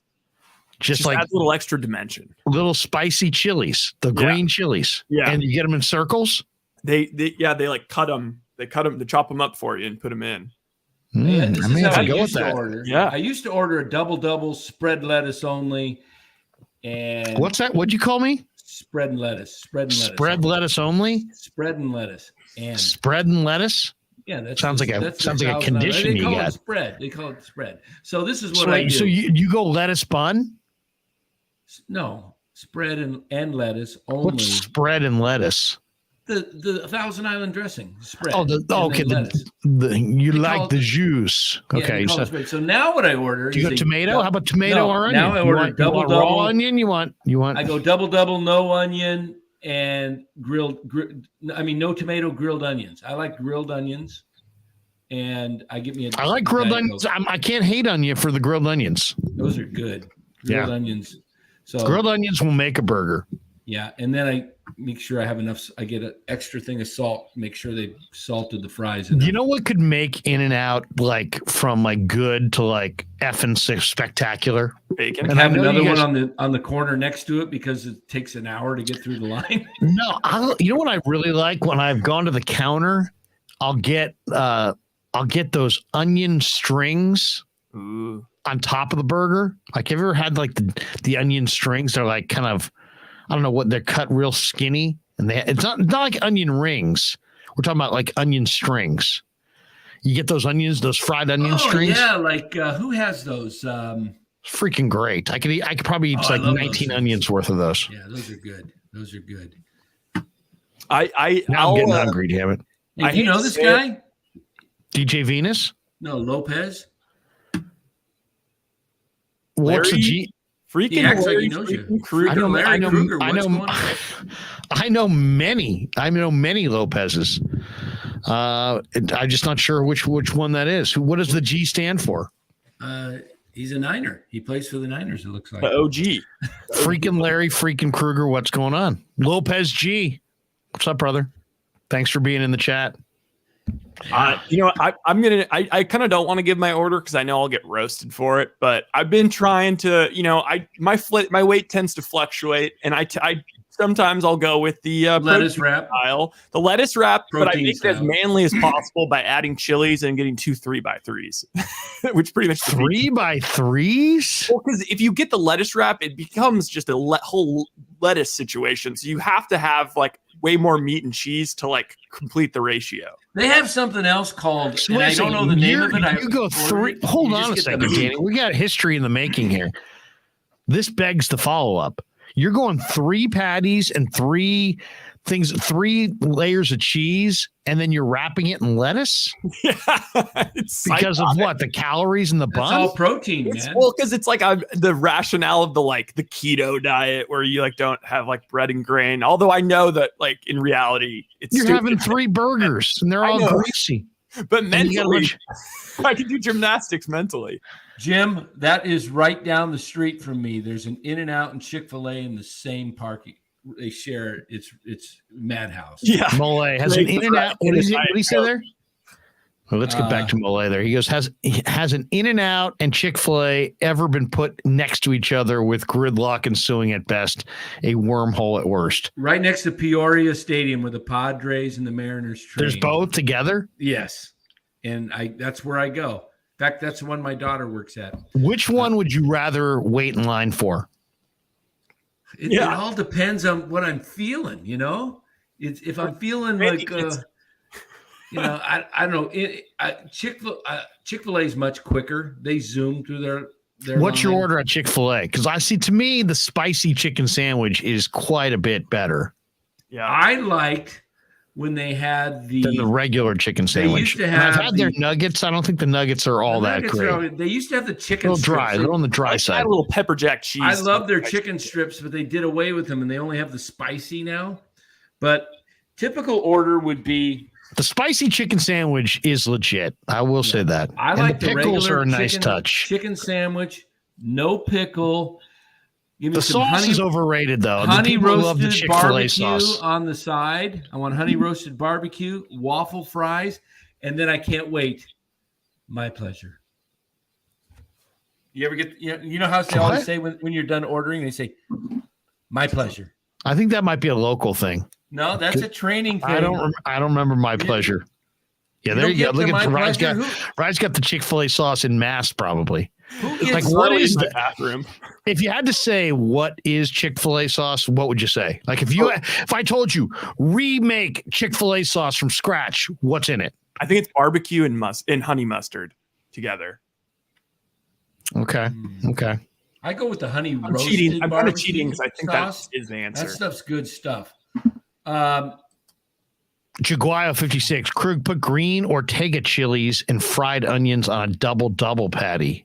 All right, now it's starting to get weird because I'm getting really hungry. Ooh. Good thing we work for ourselves. Otherwise, we'd be fired for this live stream. Do we want to get into Hey, GTC any more Real quarterback says, yelling or no? Wally Have we yelled disappointed. it No, out? he's We not. grew up with a Sunday dinner. Danny firing Pasquale. The only He's thing, disappointed. I got to give. You think Pasquale that's a some good love. Pasquale? I can beat your Pasquale. So New York style sausage was started over 70 years ago. There you go. Hey, you want to beat my Pasquale? Buster, come here. Let's see. I get Buster to pull. I heard a rumor in the HOA that Buster's not even your dog. Okay. I didn't want to say anything, but the women said the way he filmed us without our authorization. Well, you know what I want to tell you about Dan Coccimilgio? Those aren't his dogs. He gets them for the show. They're props. And I was like, oh my God, that's terrible. Yeah. That's terrible. So that's the rumor on the street. Buster and Faith are props. Nothing more, nothing less. the one thing I'll say on the debate is going back and rewatching the game because the other night I didn't have the chance to rewatch the game yet. I thought that Jimmy now played- we're gonna retry it. We're gonna Deion Sanders backpedal. No, I'm just kidding. No. I'm just joking. Yeah. I'm joking. I thought that Jimmy played actually much better than I was expecting. And then I listened to Cosell and Baldinger on it, and they both praised heard him. them too. He said his arm looked as good as it ever has. His deep ball was looking as good as it ever has. And But I mean, the ball wasn't on target though. That's the thing. He had a couple early on in the first half, but in the second half he was not on target. he didn't. But I mean, if you watched it like I watched it from the binoculars, you could see the receivers. They were he didn't hit any receiver in stride in the second half that I can remember. I mean, I'll go look at it again, but I don't think there was one receiver that he hit down the field in stride. And that's kind of the problem, is they don't have much of a downfield passing attack with Garoppolo. I got to grab my notebook real quick because I did write down some. Niners actually made some pickups today, too. They picked up Kurt Benkert is their next quarterback behind Purdy and Garoppolo. They got Warner? Kurt Warner, did you say? Kurt Benkert. They worked out a bunch of quarterbacks, and they went with Benkert. So yeah, listen to this list of quarterbacks that they worked out. They worked out AJ McCarron, who Brent Musburger famously ogled his girlfriend on national TV. Yeah. Garrett Gilbert, who played at SMU. Kevin Hogan, former Stanford Cardinal. Mike Glennon, we were talking long necks before. Mike Glennon's got a long neck. And Kurt Benkert. And they signed Benkert. So, there were a lot of people weighing in today on the whole. Think of this, by the way. I'm getting the whole Shanahan thing. To Costco today. Does that look pretty good? That does look good. Take and bake garlic bread? Hell yeah, it looks great. Already sliced.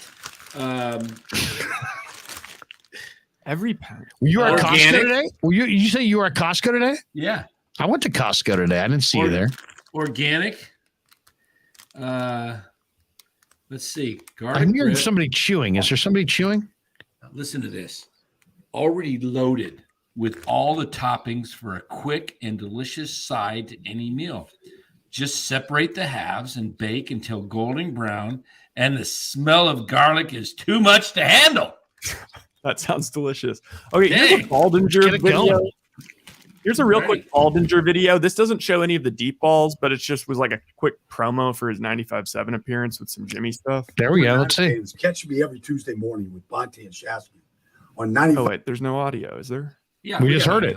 I just heard him say Bonte and Shasky. Hey, all you 49er fans, catch me every Tuesday morning with Bonte and Shasky on 95.7 The Game to recap the 49ers, like right here when Garoppolo's first play. 2:20 to go in the first quarter. Garoppolo's second act begins as he takes a hit and getting the ball to Ayuk. And then on the next drive, all these motions, pre-snap right here, we're used to it. Watch Ayuk right here. He's going to run right into this trap by Seattle. But the throw beats the trap. Watch the corner at the bottom. The corner wants this, but Jimmy doesn't give him a chance to get it. Nice throw by Garoppolo on time. And then how about this one to Ray McLeod? All right, in motion right here. This will test your arm strength. Let's just take a look at his shoulder, rebuilt shoulder. On this throw, the drive to the outside, that's an NFL throw. Across the field, excellent throw to the outside right there. Then out of the pistol formation, Debo in motion. Ross Dwelly right here. Gets into the secondary, he's all alone. Garoppolo sees it, and he makes Seattle pay. You're going to break down, good quarterback's got to make you pay, period. Dwelly goes 38 yards. No George Kittle in this game. Ross Dwelly picked up the slack. And then you get down here, 3rd and 3. This throw right here on timing to Jeffrey Wilson. That's it. That's how you beat that coverage. And then you get this. Ayuk up at the top against Tariq Woolen right here. Started off hot in the 3rd quarter. All right, here we go. Just a little curl in the middle, right over the outstretched arms of the middle linebacker. Well done, well thrown. 3rd and 2, another conversion to Ayuk. He's throwing darts right now. Like you like this right here. There it is. Number 2 runs the corner off. Ayuk comes right in the middle, settles, picks up 8 yards and a first down. Well done. 3rd and 9. Time to get Debo involved. Here he comes. All right, you get Debo involved, good things happen. But he wasn't the first read. This is why you know the rhythm and the timing is back. He looks to his right, doesn't like it. But he knows he's got Debo on the backside, and he gets it to him. All right, join me, Bonte, and Shasky tomorrow morning, 7:30. Let's talk everything 49ers. From the quarterback to the coach, you name it. There we go. Little Baldy breakdown there. And what day did he say he's on with Bonte and Shasky? Tuesdays or Wednesdays? I don't hear. Right, you muted yourself, I think. I think it was this morning at 7:30. Yeah, Tuesdays. Tuesdays. He joined us. Yeah. You talking about these tickets? Season ticket holder? I've heard about you. It's getting all the way down to the dugout. I've had enough. I gotta go. I got some analytics to do. You have a great friggin' evening, pal.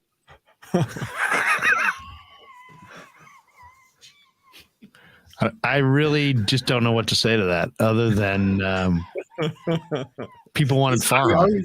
I always knew that he was watching. Carlo P. Farhan has something to say. Oh, that was awesome. It's getting all the way down to the dugout now. Huh? So, yeah, I mean, the Garoppolo on like most of those throws, those were, relatively short throws. The most impressive one was the last one, I thought, because he knows on the backside that he's got Debo there. So he's, as opposed to Trey, who's, probably this all seems like a bit much. I mean, it's funny. There was a lot of people weighing in this week, or today, I should say, on it. Dave Lombardi had this to say. He said, Trey Lance discussion can be simpler than many are making it. 49ers drafted a very raw prospect, deemed they couldn't let his developmental passing mistakes compromise their chances of winning now. So they ran Lance heavily to begin. Unfortunately, he didn't last past week 2. So, I mean, that's I think kind of sums it up. I mean, that's pretty much it. Reasonable. We can talk about, I guess, I was thinking about like at my core, what's my beef, right? Like what's my real beef with the whole situation? And obviously, if you have a young quarterback that is raw, there's developmental time, developmental questions. When do you put him on the field? To me, you don't put him on the field until he can operate your offense to some basic level. So the fact that Kyle did put him on the field, I really think means that he feels like he could operate his offense at a basic level. But running your quarterback that many times is it's a small sample size, but that's all we have to go on. And it's a ton.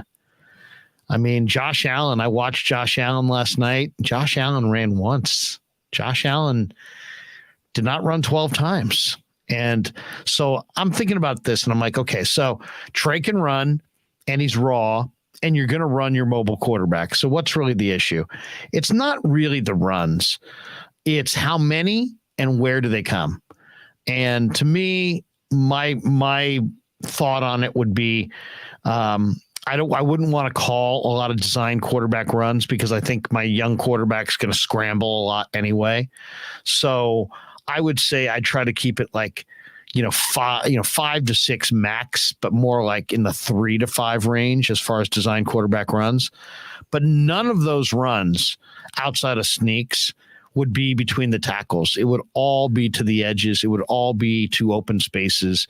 It would not be any to where you could take a hit from the side on either one of your knees running straight ahead when you can't protect your legs in the tackle box where guys could literally dive from either side at your knees.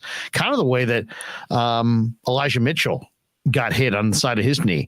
He took basically a helmet right to his right knee as it was planted, and it kind of flexed in a little bit, and he's going to be out, he's got a sprained MCL, I think it is. So, and that easily could have been torn. So that's my line. That's my line. Run your quarterback. Heck, run him half dozen times a game. But I would cap it right there, and I don't want those runs to come inside. And I will hold Kyle Shanahan responsible for running his quarterback between the tackles because it's risky. They asked in that interview today with Cosell. With Cosell. Cosell, they asked him if that's a pretty common play in the NFL, and he said it is for a lot of teams. I was kind of surprised. I didn't, not watching everybody play, you think of just the running quarterbacks, but he said even, they run it with Mahomes. Philly runs a lot with, Hurts, and then well, we'll see Buffalo. how it goes for those teams. I think anytime you voluntarily put your quarterback in harm's way, you're not ahead. It's kind of an RPO. It's risk. They not do risk it in college, and then to me, it's not about how normal it is. It's about risk reward. What are you risking? What are you rewarding? Hey, I'm going to make a big wager. Okay. What are you risking? What's the reward? 3 or 4 yards is not worth a season-long injury to your quarterback. Yeah, but I think and I don't really care. I mean, I just watch Buffalo. It's the number. It's 12 plus on average in a short sample size. That's all we have to go on. So since that's all we have to go on, that's all it is. It's 12 plus, and that's double what most quarterbacks are running. I mean, that's not the average NFL quarterback is not running 12 times. So I don't want to debate it. I don't want to argue about it. I don't really care what people have to say. That's my line. And if you want to, subject your quarterback to more hits, then that's the way. Everybody plays the game differently. But we're now listening to the wisdom of a coach who is sub 500, despite the fact that we know he's one of the better coaches. So why is he sub 500 despite being one of the better coaches? Because his quarterbacks get hurt a lot. So just consider the source when you're listening to Kyle talk about running his quarterback. His record, he's 3 games under 500. He's a great coach. It's all because he's leaned on his backup. And why? Because his starter keeps getting hurt. So and he's very stubborn. So good luck to Jimmy. And good luck to Purdy. But man, if I were the Niners, I think I would seriously consider. They got a lot of great weapons, and they got a lot of running backs. Hand it to your running backs. Let your quarterbacks throw it. Don't have your running backs throw it. Don't have your quarterbacks run it. I mean, a little bit here and there if you have to, but you got a lot of running backs. Run them. Cosell and Baldinger's point was kind of like, it's not as much the 3 yards as it is like setting up the rest of the offense, I guess, with just all of those, read options and how like Jalen Hurts. I don't love the read option period, really, in the pros. I mean, you got a pro quarterback, play a pro set. I'm not crazy about the read option, but like we saw Kaepernick, Harbaugh didn't run Kaepernick up the middle. He ran him out to the edges and got him outside to make big plays, and he made big plays on the outside. But he didn't, and there's different ways to run the middle, right? Like run the middle, come out in 4 wide receivers and have everybody really spread out, and then have your offensive line with really wide splits and have the quarterback drop back, and at the top of his drop, read the field. And if there's a big opening in the middle, sprint down the middle.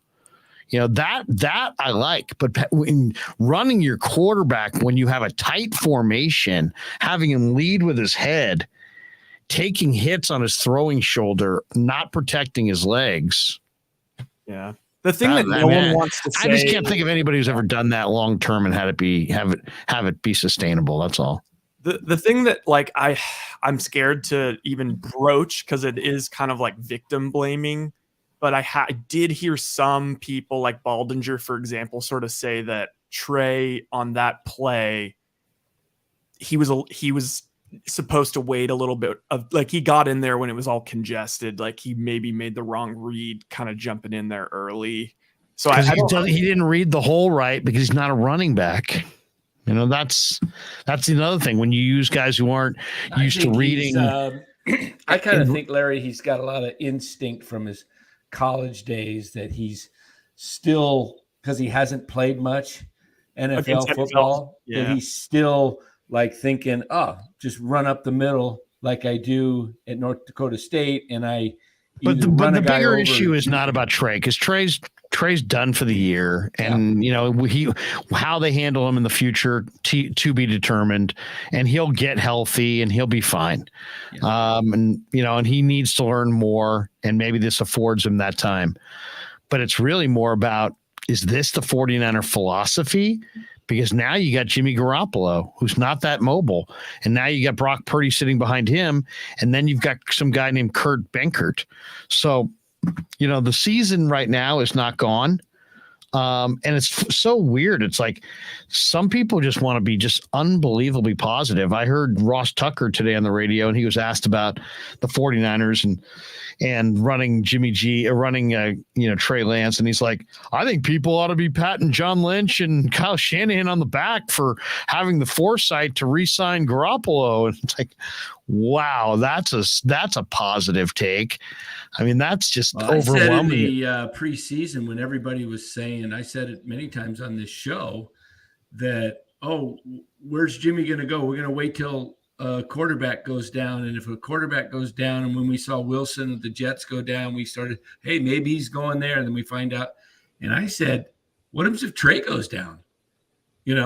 Why not keep him until you have to get rid of him at the cut deadline? And then they came up with that deal of restructuring his contract. I personally think that the Niners going forward, hate seeing Trey get hurt, but I think this now is Jimmy's team again. Hate seeing him be hurt. Like I said, I don't like it at all.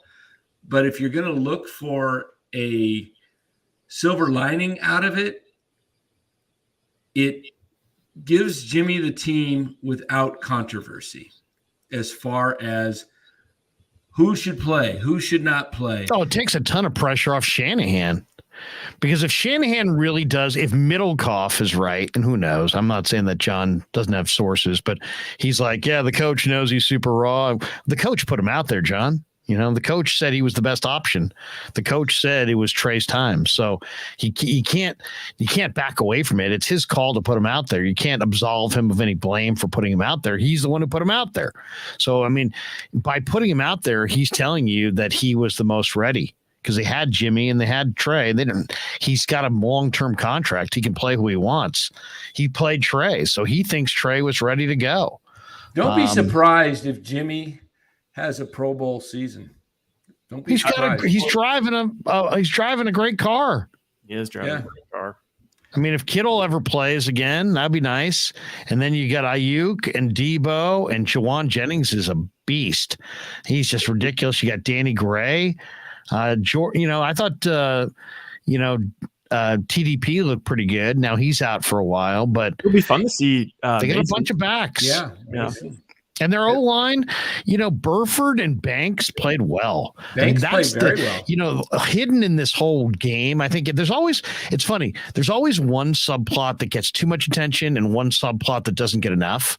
Seems like every week in the NFL, when you watch a team, everybody gravitates to one topic. It's usually the quarterback or some controversy, and some other reality doesn't get noticed. The reality of week 2 that didn't get noticed is that Burford and Banks have the ability to really lean on people. You're talking about big body, physical, wide body guards. They ought to run it a lot this year, but they ought to run it with their backs. That's the other thing. Going forward, I don't know how you guys feel. Even if if it's in his offense, take that part of your offense and throw it away right now, because you're not going to do that with Garoppolo, right? Oh, no. Some of the people in the chat here, Anonymous says, Jimmy, come on, get up there. Jimmy has never been to a Pro Bowl, Dan. Why all of a sudden now? And not that hard to make a Pro Bowl. Says, first time I've heard Jimmy and Pro Bowl in the same sentence. Let me tell you guys why. You guys are so smart. He's in a contract year. He's playing for his future. He's on a loaded team. And he's healthy. You guys that rip on him last year, the guy played the last 2 games, Green Bay and the Rams, with a shoulder that required surgery in the offseason. He also had a broken thumb. The guy can go out and play. You just saw highlights that Brian Baldinger broke down. The guy has one of the quickest releases in the NFL. Are you guys related in any way? We're both Italian. I will say this. I don't see Jimmy Garoppolo. Have you guys ever dined together, like at Basta Pasta or one of these places? Let me ask you this. If you pulled up the Original Joe's, Westlake Joe's? Pull up the 2019 NFL quarterbacks. And at that point, you could argue that Jimmy was a top 10 quarterback. And I did this back in 2019. I don't remember who all the quarterbacks were at this time, but when I went through step by step, he was in the top 10, maybe 10, but he was in the top 10. And he's healthy right now. He's motivated to – a lot happens when a guy's career – Anonymous says he's healthy. He's played 3/4 of a season. You guys are not realistic. He's healthy right now. Why is he not healthy? His No, shoulders. but he's basically saying he's played 3/4. But he's healthy right now. Right now. History tells us that could be fleeting. Sure Yeah, it could be. his QBR was QBR is not the end all be all, but it went Lamar, Mahomes, Breeze, Dak, Russell, Stafford, Deshaun Watson, Ryan Fitzpatrick, Ryan Tannehill, Derek Carr, Carson Wentz, Jimmy at 12. And then Clarence Beeks, more importantly, says, Larry, there's a wing stop at Getz now. There's a wing stop. I need me some freaking wings. I don't know why all the – I'd much rather go to Hooters, to be honest. I like the Hooters wings. And I will say this. I didn't say that he's going to be in the Pro Bowl. I said, don't be surprised. You said Jimmy's going to the Pro Bowl. I did not. I said, don't be surprised if Jimmy. You said, I guarantee Jimmy's going to the Pro Bowl or my financial services are free. I think I heard that. If I was going to bet. You went like this. You went completes all around. He may Jimmy not be to the Pro Bowl. Jimmy to the Pro Bowl. And I saw you gesture like this with your arm. Jimmy to the Pro Bowl. I'll tell you this. You guys understand the people that bag on him all the time or this or that. I don't hear people use bag enough. I got to start using that more. Yeah, there you go. Why you got a bag on me, man? Why you got a bag on me? You understand human nature. When somebody's back is to the wall, which Jimmy's future is, if he wants to get a starting quarterback job with a big payday this offseason, he's got to perform like he's never performed. If he does poorly, it's over for him. Yeah, he does poorly. He's going to be a backup, and he's going to be making $2 million a year. Why do you got to say it with such terrible disdain? He's going to be a backup. No, I mean, they're still making – those are people too, Dan. Yeah, he's going to be motivated to have a good year. God, never heard you say backup with such anger. He's looking for 50 to 60 million guaranteed in the offseason. Chase Daniel's a person. Chase Daniel's made so much money. It's shocking. Sean Mannion is a person, Dan. Mannion. CJ Beathard is a human being. Is Beathard in the NFL right now? Yeah. I think he's backing up. Blaine Gabbert has feelings. Dan. I want Bortles. Bring Bortles in. Blake Bortles. Well, you can rip the hell out of Blake Bortles. He actually sucks. I can have some fun with this, but I won't. I'll be nice. I'll be nice. Don't be nice. Nobody wants anybody nice in the chat. Right. Jimmy Anonymous, delusional Dan. Jimmy G has the back of a baseball card. He's already a generationally rich guy. Yeah, and he's playing again for pride and money. What Brandon Crawford 2 years ago was pretty rich too. And he had an MVP season last year and got signed for 2 years for $32 million. I wish Jimmy luck. There's obviously reasons that the guys respect him. You know what? I'll say this. Ryan and I were around him last week. He's cordial. He's not like some big superstar ego guy. He's a South Side of Chicago guy, really easy to relate to. I believe he grew up in the same town that my uncle did and raised his family, Oaklawn, Illinois. In fact, I have, when we go down there, Ryan, I've got my Oaklawn swim card from 1977 where it shows my face, and I'm gonna show it to Jimmy and say, Jimmy, look, I used to swim at the Oaklawn swimming pool. Do you remember swimming there too? And when he says, yeah, I remember that's when I'll say, yeah, you want to come on the Krueg show? And I just wonder why all those. I'll hit him with the Oaklawn swimming card, and then here comes the Krueg show invite. When I read all the chat, and if he says, I'll come on only if Dan Coccimilgio is not on, if it comes to that, that's a tough one. I might have to go Twitter poll on that. I gotta answer this one. I just want to know why all the people Go ahead, Ray.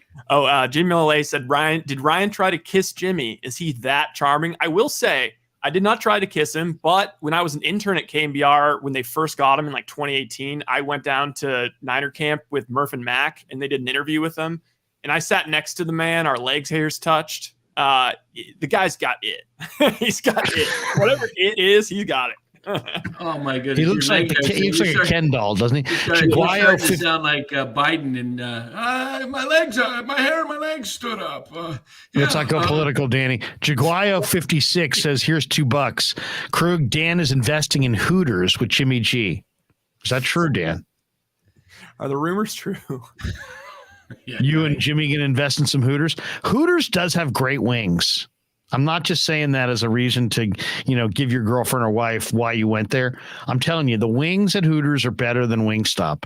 Wait, I like Buffalo Wild Wings. Wait, who has the best wings like in the East Bay-ish area? Because I need to find a new go-to. I think Hooters is far and away the best wings. I will say this: if you're in the Sac area, there's a pizza place in Midtown. Pizza place in Midtown and Sac.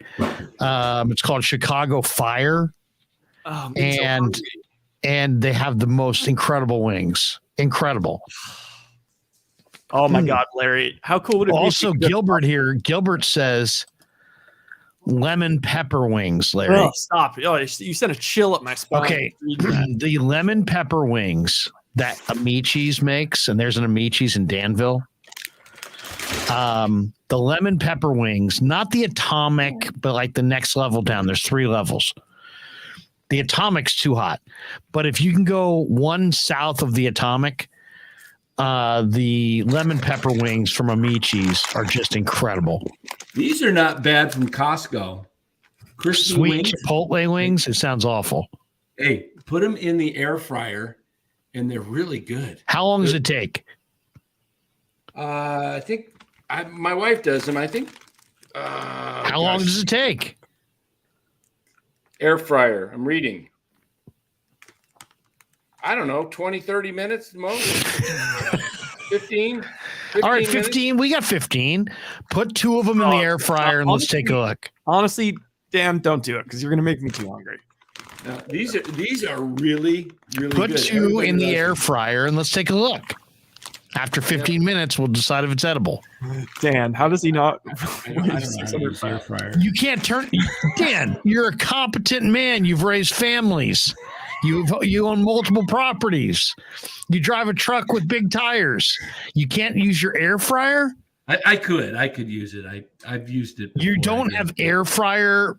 You can't. You're not allowed to touch the air fryer. Dan thought that air fryer was how he was going to draft in the fantasy football league. You know what? I think your wife has rules about the air fryer, and you're not allowed to touch it.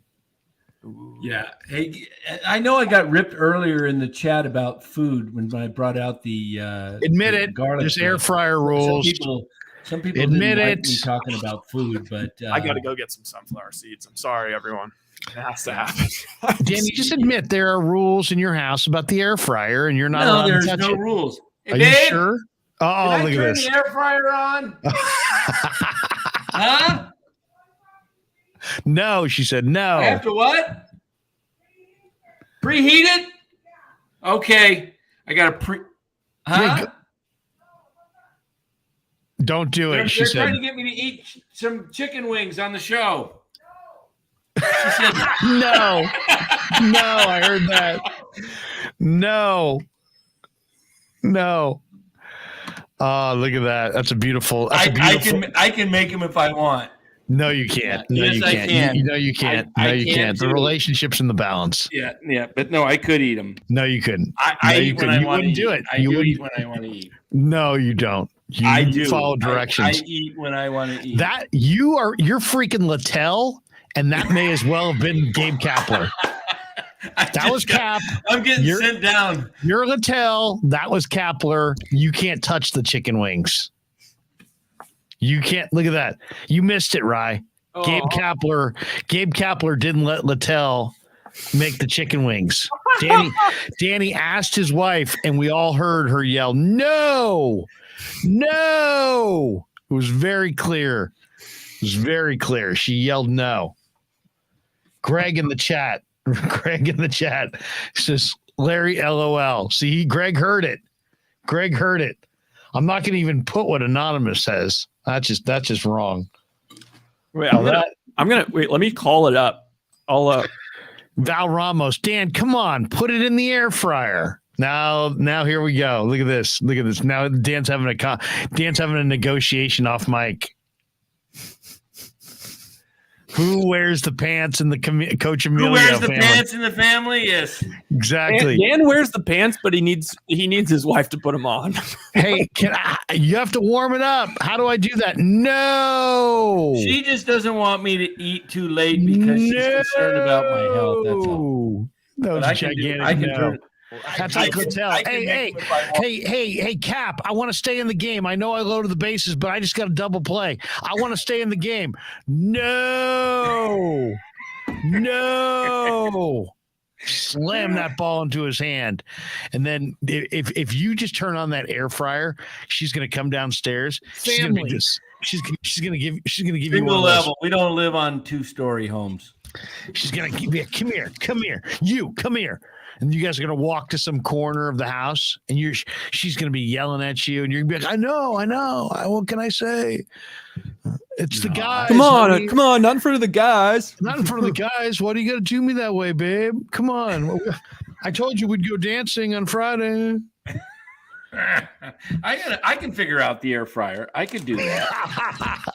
I could figure this air fryer out. Peer pressure. This is how things get done in fraternities. I love me some chicken. Peer wings. pressure. In fact, I'm just going to turn this on because it's only. Oh, look at that! Now he's turning things on. I gotta figure out how to warm this thing up. Wait, let me see. Oh, Greg Harris said, "Don't get your ears boxed, Dan." Oh, look at that! People are calling out your man card. Hold on here.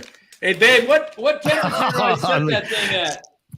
J Stamps 400? 101. Dan's about to get put in timeout. Oh, no, I'm not getting put in timeout. My wife is the most wonderful lady. Oh, Jesus. It's 8 minutes at 375 degrees for boneless wings. I think those are bone in, though, right? Hold on, I'm going to go turn my I got to step away. I got to go turn my oven you got on. to step away. Yeah, you do. That was beautiful. Peer pressure. See what happens when you get in the chat? This is how the world works. Peer pressure. I just want some of those wings is the thing. I know, seriously. Well, I want to see what they look like. I want to see if they look like ass or if they look pretty good. Bone and completes. Jim Mole says those wings will be sick with salmonella by the time Dan figures this out. Mole is so good. A Niner life. Respect Dan's wife. There we go. Oh my God. I'm almost there. Hold on. Yeah. Sure. Go see. You're seeking therapy on Friday. Dan's sleeping on the couch tonight, laughing my ass off.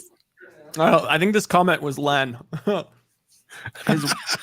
His wife moves to the state only to find out she married a yelling late night last minute chicken eating man. LOL.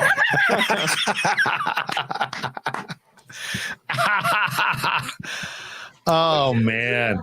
Look at that, honey. But just this one time, the guys are here, and I'm getting a lot of crap in the chat. And Carlo P said, and GTC Reels was like, he was all over me, man. And Mark Graves has me on the ropes. He's already muted me twice. Honey, you don't understand. I'm over here getting muted. It's, I got a lot of shit going on. Oh wait. Listen real quietly. There's a negotiation. This is like the winter meetings. On the top? She's rousted out of bed. Everybody's upset. Mark Graves, Dan just left to kiss his wife's feet. Oh, that is awesome. That is awesome. Should have told her it's complete. It's GTC Reels.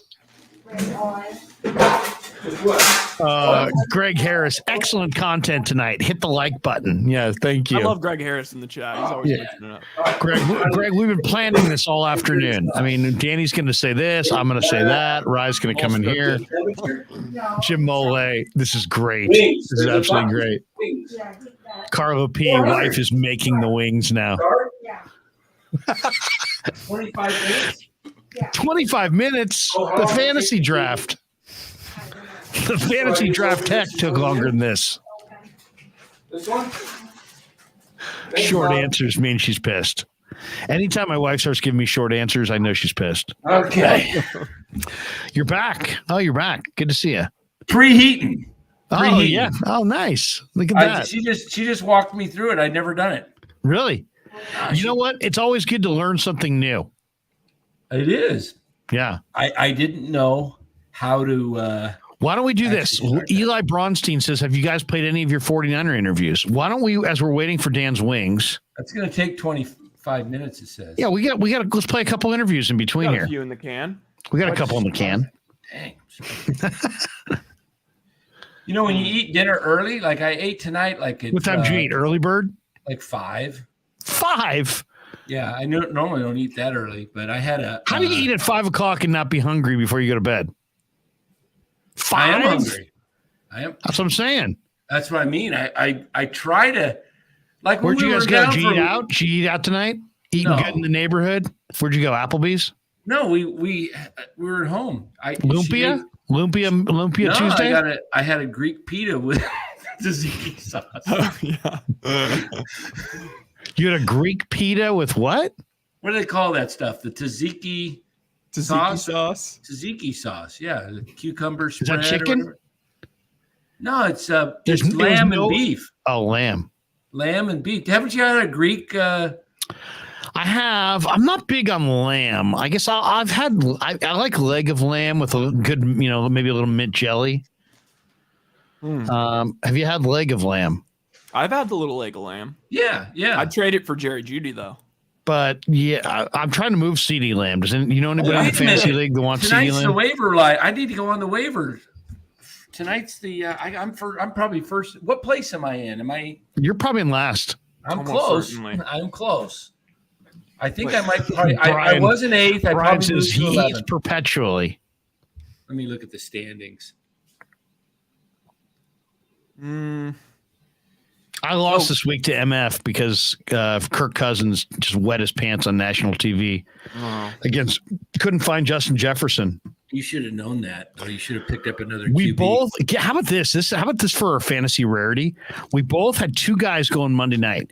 He had Jalen Hurts and Goddard from Philly. I had Greg Joseph and Jefferson from Minnesota. And I told you were going to lose. I know, and it was projected to lose, and it lost. But we both had the exact point total with to the point. Just probably 3 or 4 of them. Maybe those ones, the legs, those little tiny ones. Yeah. 4. All right, thanks, babe. Oh, look at you! What are you gonna have to trade for that? You're probably going to a museum or something this week that you didn't realize. I'd have to give up the Pasquale. Oh no, Dan! Oh no, Dan's going apple picking. He wants to go apple picking. Oh.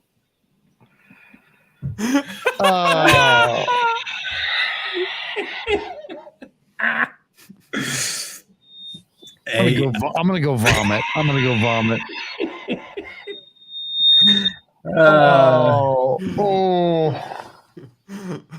Should we just end the show?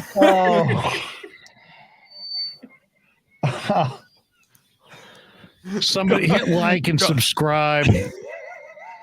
Gabagool for breakfast. Somebody, goddamn it, hit like and subscribe to this shit. Oh God. Oh.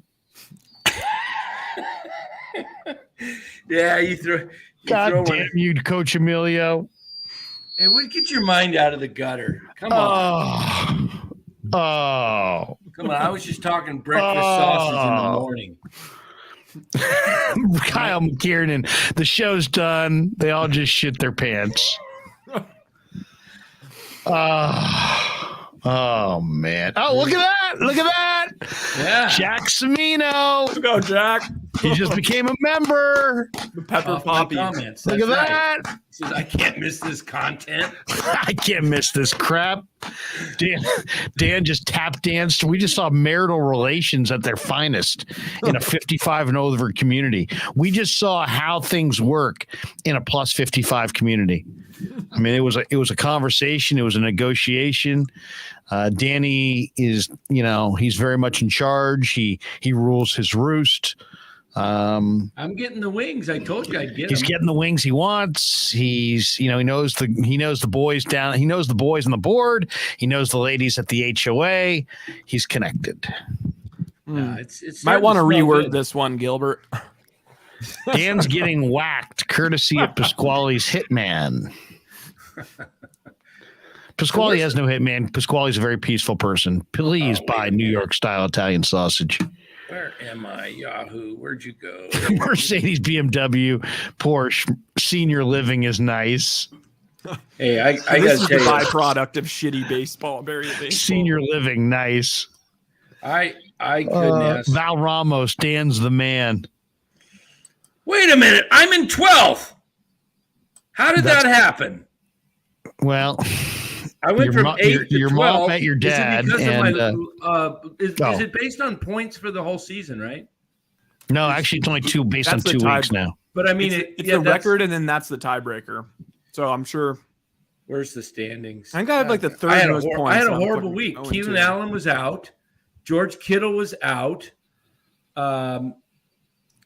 Somehow, You're talking about your fantasy Jonathan team. Taylor had a horrible, probably his worst game ever.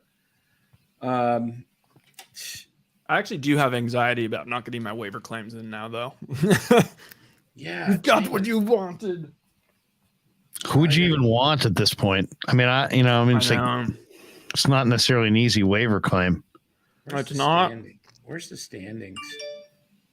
I just What see time? myself- What times the waiver claims have to be in by? I think 12. God damn it!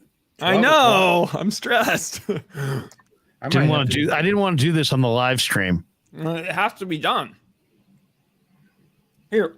Hey, I picked up. You got rid of Dobbs. I picked him Here. up. Why don't I roll this Mitch? That's because I got Jahan Dotson, who's way better. Why don't I roll this Wishnowsky interview, and in the meantime, we can all put in our waiver claims. All right, this is Mitch Wishnowsky. How long is it for? Probably like It's 4 an, minutes. it's an eternity, but we talked to a punter. Yeah. How long is it? buddy. It's a The punter. one that remember we played spike ball in Santa Barbara and so Here we go. I was like, I gotta find you at some point. All right, here we go. We're in the Niner locker room with Niner punter Mitch Wishnowsky as the Niners prepare for Week 2 against Seattle. Obviously, you've played a lot of football, but the conditions last week, what was it like to punt in those conditions? Luckily, basically, I didn't have a punt in the fourth quarter, so when it got real bad, I didn't punt. But I think my first year against Washington was somewhat similar. But yeah, you've just got to make sure your cleats are in the ground and you get decent contact with the ball. As a team, obviously, you guys are trying to win every game. When you don't win, how difficult is that to put that one behind and get on to Seattle? Because the clock doesn't stop and there's no wasted time. It's the NFL. Yeah, I think sort of routine and schedule helps. It's sort of like Monday, you sort of reflect on the game, see where you can get better. After that, it's basically move on. It's Seattle, and like as a football player with anything, bad play, bad game, anything, it's sort of, you've got to learn how to sort of move on pretty quickly. Otherwise, mentally, it's not good. New coordinator in special teams this year. Last year, Richard Hightower is now in Chicago. Schneider comes over from years in Seattle. How different vibe, different approach, different. I've heard a lot of statements that maybe the team's going to be more aggressive on special teams. Is there a different philosophy of any kind? I mean, Schneid's preaches about being like fast and physical. Sort of like effort is a big thing. Work on fundamentals in practice, but at the game, it's like you got to be flying down the field, sort of thing. Schneider's a cool dude, always relaxed, laughing, stuff like that. So I think it helps a lot of the guys sort of relax and sort of remember to go out and like football's fun. Go out there and play for fun. Mitch, have you pushed it all for maybe some fakes and some some runs on special? I mean, when you're punting, because the thing I remember when you got drafted, I was like, oh my god, this guy runs like what 4.6 or something like that. We haven't seen that athleticism yet. I feel like. I mean, that's above my pay grade. Yeah. I go out there, if they say punt it, I punt it. So, they know what they're doing. So, yeah, I leave that up to them. I think I asked you in Santa Barbara. I think I was like, I thought for sure you were going to break out a fake punt in the Super Bowl, and you were just like, dude, like, I was just so nervous. I just, like, wanted to punt. I mean, in college, it was sort of like my coach would be like, hey, you can do it, but you better get it. Yeah. And here it's like, I like my job and I want to keep it, so I do what I'm told. Yeah. I know you're the punter, but be totally honest with us here. Would you rather stick just an incredible punt and pin somebody at the 1, or just blow somebody up on special teams coverage? A punt at the 1. I would happily never make another tackle in my life. But you have actually had some big hits. What would you say is the biggest hit you've had in an NFL game? Because you've had some big ones. I think the coolest one was in my first year in the preseason. So I sort of wasted it on the preseason. But do you remember the play? It was against the Broncos on a kickoff. Yeah. Guys woofing, giving you a little love on that one, I would imagine. Yeah, I'm normally a pretty sort of down low guy, so I just sort of, after the tackle, tried to sort of like scurry off to the sideline, but everyone was sort of, getting up and about. One last one I have for you before I let you go. Maybe Rye's got another one. But, if you're the punter, you spend a lot of time with the kicker. So, I mean, you're spending a lot of time with Robbie Gould. Robbie Gould's NFL veteran, maybe borderline Hall of Fame kicker. What's that like? You guys spend a lot of time together. I would imagine if you guys didn't get along, that wouldn't be a good thing necessarily. Yeah, he's like a true vet. The sort of preparation he goes through. Sort of when I first came in as a rookie, sort of helped a lot. Sort of, I'd get nervous, and my first year we would play like, wasn't Connect 4. Uno. Uno. Play Uno before games, sort of helped me relax, and just being around a guy that's sort of relaxed in a game and, just goes out there and does his job and doesn't think too much. I think that helped a lot. My last one is, Seattle's got a pretty good punter. Do you feel yourself getting up for games when you're going up against kind of the top punters in the league? Kind of make a statement?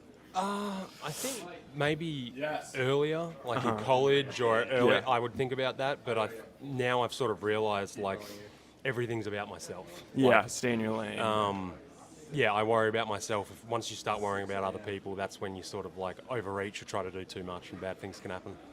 I mentioned I have no more questions. I do have one last one. Is there any technique to making the ball backspin, or like a technique that that if you kick a certain part of the football, it will have a certain effect once it hits the ground, or is that punting 5.0 and you don't even get that far with it? I mean, with a spiral, the trajectory makes a big difference. There's different spins you can put on the ball, but a lot of the time, the end over end ball that a lot of people punt in like the sky area, more rotations means it can come back. It's very hard to control. A lot of it's luck. You can sort of sway it in your favor, but a lot of it's luck. Thanks for the time. Thanks so much, Mitch. Mitch Wishnowsky with us. Good dude. Interesting guy too. And unfortunately, you say, why did you guys not ask him about the contract extension? Because it got announced literally, I think, like the next day, right? It's funny because that was the way he was acting. He was like, normally when the media is coming around, I just immediately duck out and get out of here. Right. He's admitted it. And then basically like every question that was asked, he was just like, I just kind of do what the job, I do what I'm just trying to keep my job basically. And then it's like all of a sudden a week later, he gets this contract extension. So yeah, he's baiting us. He had security that, he knew he had security when he was sitting there with us. Who else do we got? Anybody else that I thought Carrie Hyder was pretty good. Yeah. Who else did we do? Do we have, we talked to Marlon Mack, but that was kind of quick. I thought Carrie was a pretty good talker. Who else we talked to that was really good? Let me see. I mean, the problem is some of them are a little bit not as evergreen, I guess you'd maybe say. Let me see. Where's the Yeah, I mean, Carrie these are Hyder one? normally like we'll be in the locker room tomorrow. We'll be back tomorrow night. We'll All right, have we're in some the Niner locker. Here we go. Here's Carrie Hyder. Well, normally we'll have this for you the day of. This week we're so far behind because we had the channel was off for a week. Here's little Carrie Hyder. With Niner D lineman Carrie Hyder, second stint with the team.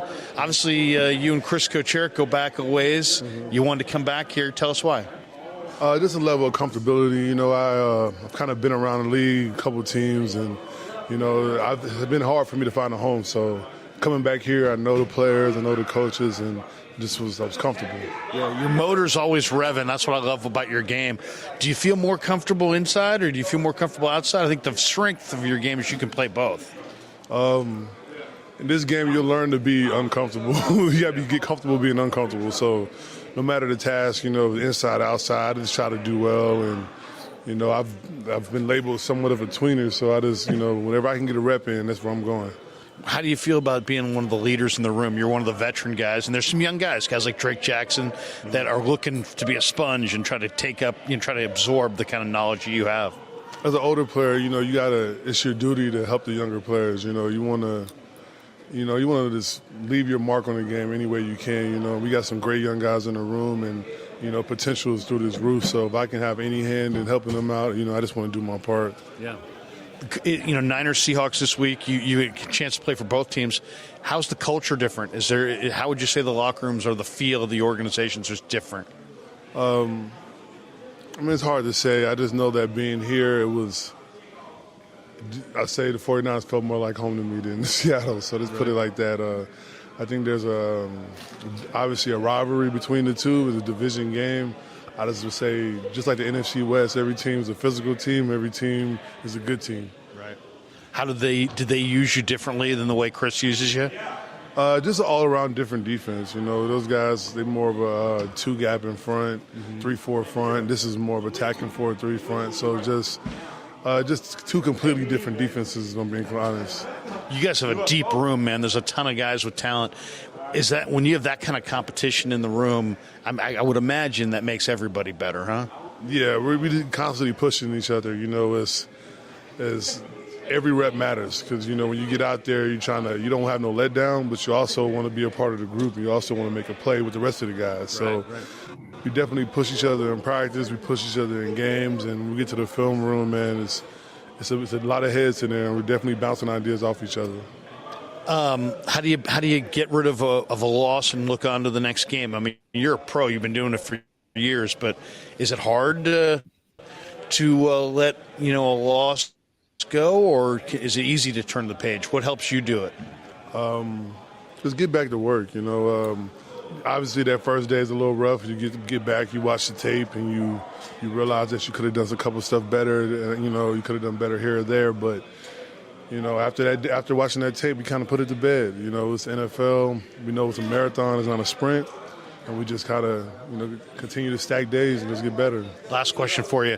The defense, I thought, overall played well. There was a couple coverage busts, but other than that, I think you guys played an overwhelmingly positive game. What was your kind of evaluation of the total defensive effort last week? I thought our effort was great. You know, we played hard. We showed up right. But, it's all about finishing. If there's a play here, a play there, we got to make it as a defense. We can't have mental lapse and stuff like that. So as a team, we're harder on ourselves. We got high standards for ourselves, and we got to finish the game strong. Hey, good luck Sunday. Thank you. Carrie Hyder. Appreciate it, Carrie. Have a good day. Sorry, that one got a little funky on me because it was the first day with the gimbal, and I accidentally like having the mic thing connected, and the weight got off, and then I was trying to fix it mid-interview. I don't know. Some Mercedes, BMW, Porsche. Larry's tall. Rye's tall. Rye, how tall are you, Rye? 6'5". 6'5". Yeah, I'm only like 6'1", 6'1", 6'2". Hyder's 6'2". Yeah, roughly 6'2". So yeah. I always say 6'2". On my driver's license it says 6'2", but I'm probably more like 6'1.5". Brian Lucina. Larry looks the same. 49er. Thank you. There you go. I would say, yeah, Hyder was listed at 6'2". He's probably roughly 6'2". Good guy, though. Smart guy. And, he's just a guy that, in a way, it's kind of like depth at this point, right? He's not going to get a lot of run. But, man, if there are injuries, and we know there will be injuries, especially on that defensive front, such a physical position, you got a guy like that who can play almost any spot. And he's really smart. He's got a great motor, and he's like an insurance policy. So, yeah, they're really loaded right now. But come week 10 or week 11, or they have to play a Thursday after a Sunday, you'll be happy you have quality veteran depth like Carrie Hyder. Can you guys hear that, by the way? In the background? No. Okay. Good. No. My dad's just playing a movie. Really. Malay says Larry's a Durant 6'1". Yeah. Are they already done? Yeah. Oh, those look good. Let's take a look. Let's get a close up. They're good, but they're hot right now. I'm going to wait till they cool down. Let me hold you one up here. Got a napkin you can hold one up? That's hot. Ooh. Oh, you need some ranch to cool like a that bacon off. wrapped one, or what do you? No, it's just. You fried chicken in how long? No, it's how long did that take, babe? 20 minutes? 15 minutes? Maybe 50, about 20. It's the air fryer. He's up to Mitch Wishnowsky. Now, is there a lot of cleaning to be done? No. Just to take out the bottom tray of the air fryer and put it. That's it. Is she soaking it right now, or are you? Who does the dishes? Really? No, have you ever touched a dish, Dan? Yeah, I used to do. Would dishes. Would it hurt you to do a dish or two? I used to do the dishes all the time in my first marriage. It didn't work out. So that's what you took from the first marriage is don't do the fucking dishes? Oh, man, no. Marital advice with Dan Coccimilgio. I have. Listen, young buck, wife. whatever you do, don't do the dishes. I did the dishes with the first marriage. Didn't work out. Yeah, so now I don't touch a dish and things are great. Yeah, I have an amazing wife. Now he's whispering. I have an amazing wife. I can't tell you how lucky I am. Where'd you guys meet? HOA? I used to do the dishes. Now she sleeps with the fishes. Jim Ole, we need to have a Krueg show hot wing challenge. I have to wait a while for these things to cool down because they are hot. I'm going to wait a good 5 minutes. How many did she make for you? 4. They're not big. Did you ever? What are you going to dip it in? I actually like them just plain. They're so good. Look at you. You just eat the helper. You don't even need the hamburger. So just the helper alone does great. Do you ever see Vacation? Oh yeah. So I hate to say this, but one time we're on a family vacation, and one of our relatives played the unedited version of Vacation. Oh yeah. And you forget the unedited version is raunchy as hell. It's really raunch. It's all kinds of jokes about terrible things. I'm sure it's PG too, right? Danny, how is it? Unrated version. You just kind of went down for the count there. What happened? I'm worried. That's awesome. Oh. Can we get a look at the innards?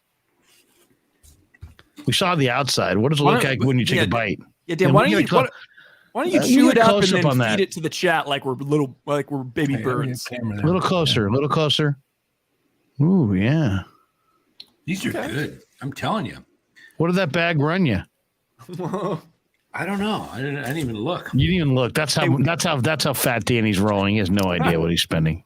That could have been like $50. You're like, I don't care. Honestly, good idea at Costco, because sometimes you can just leave Costco really depressed when you're like, God damn it, I got 14 things and it was $600. No, when we take these to parties, like a kind of a potluck or something. Yeah, they're popular. They're very popular. That's probably about right. Do you make? Sometimes I'll do when I get invited to like Super Bowl parties.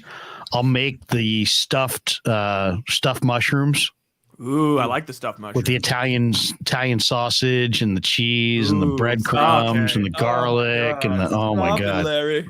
little parsley, little scallions. Dice that bad boy up. Do like 30 mushrooms and bring them over. Hey, babe, how much was that bag of chicken? How much was that bag? I want pre-tax and post. How much? $24? 24. $24. $24.99 or 24 even? I'm just joking. You're about to ask her. Don't waste that woman's time with a stupid question like that. So $25. Good. Mark Graves says stuffed jalapenos wrapped in bacon. I'll tell you another hors d'oeuvre that I made that was freaking incredible.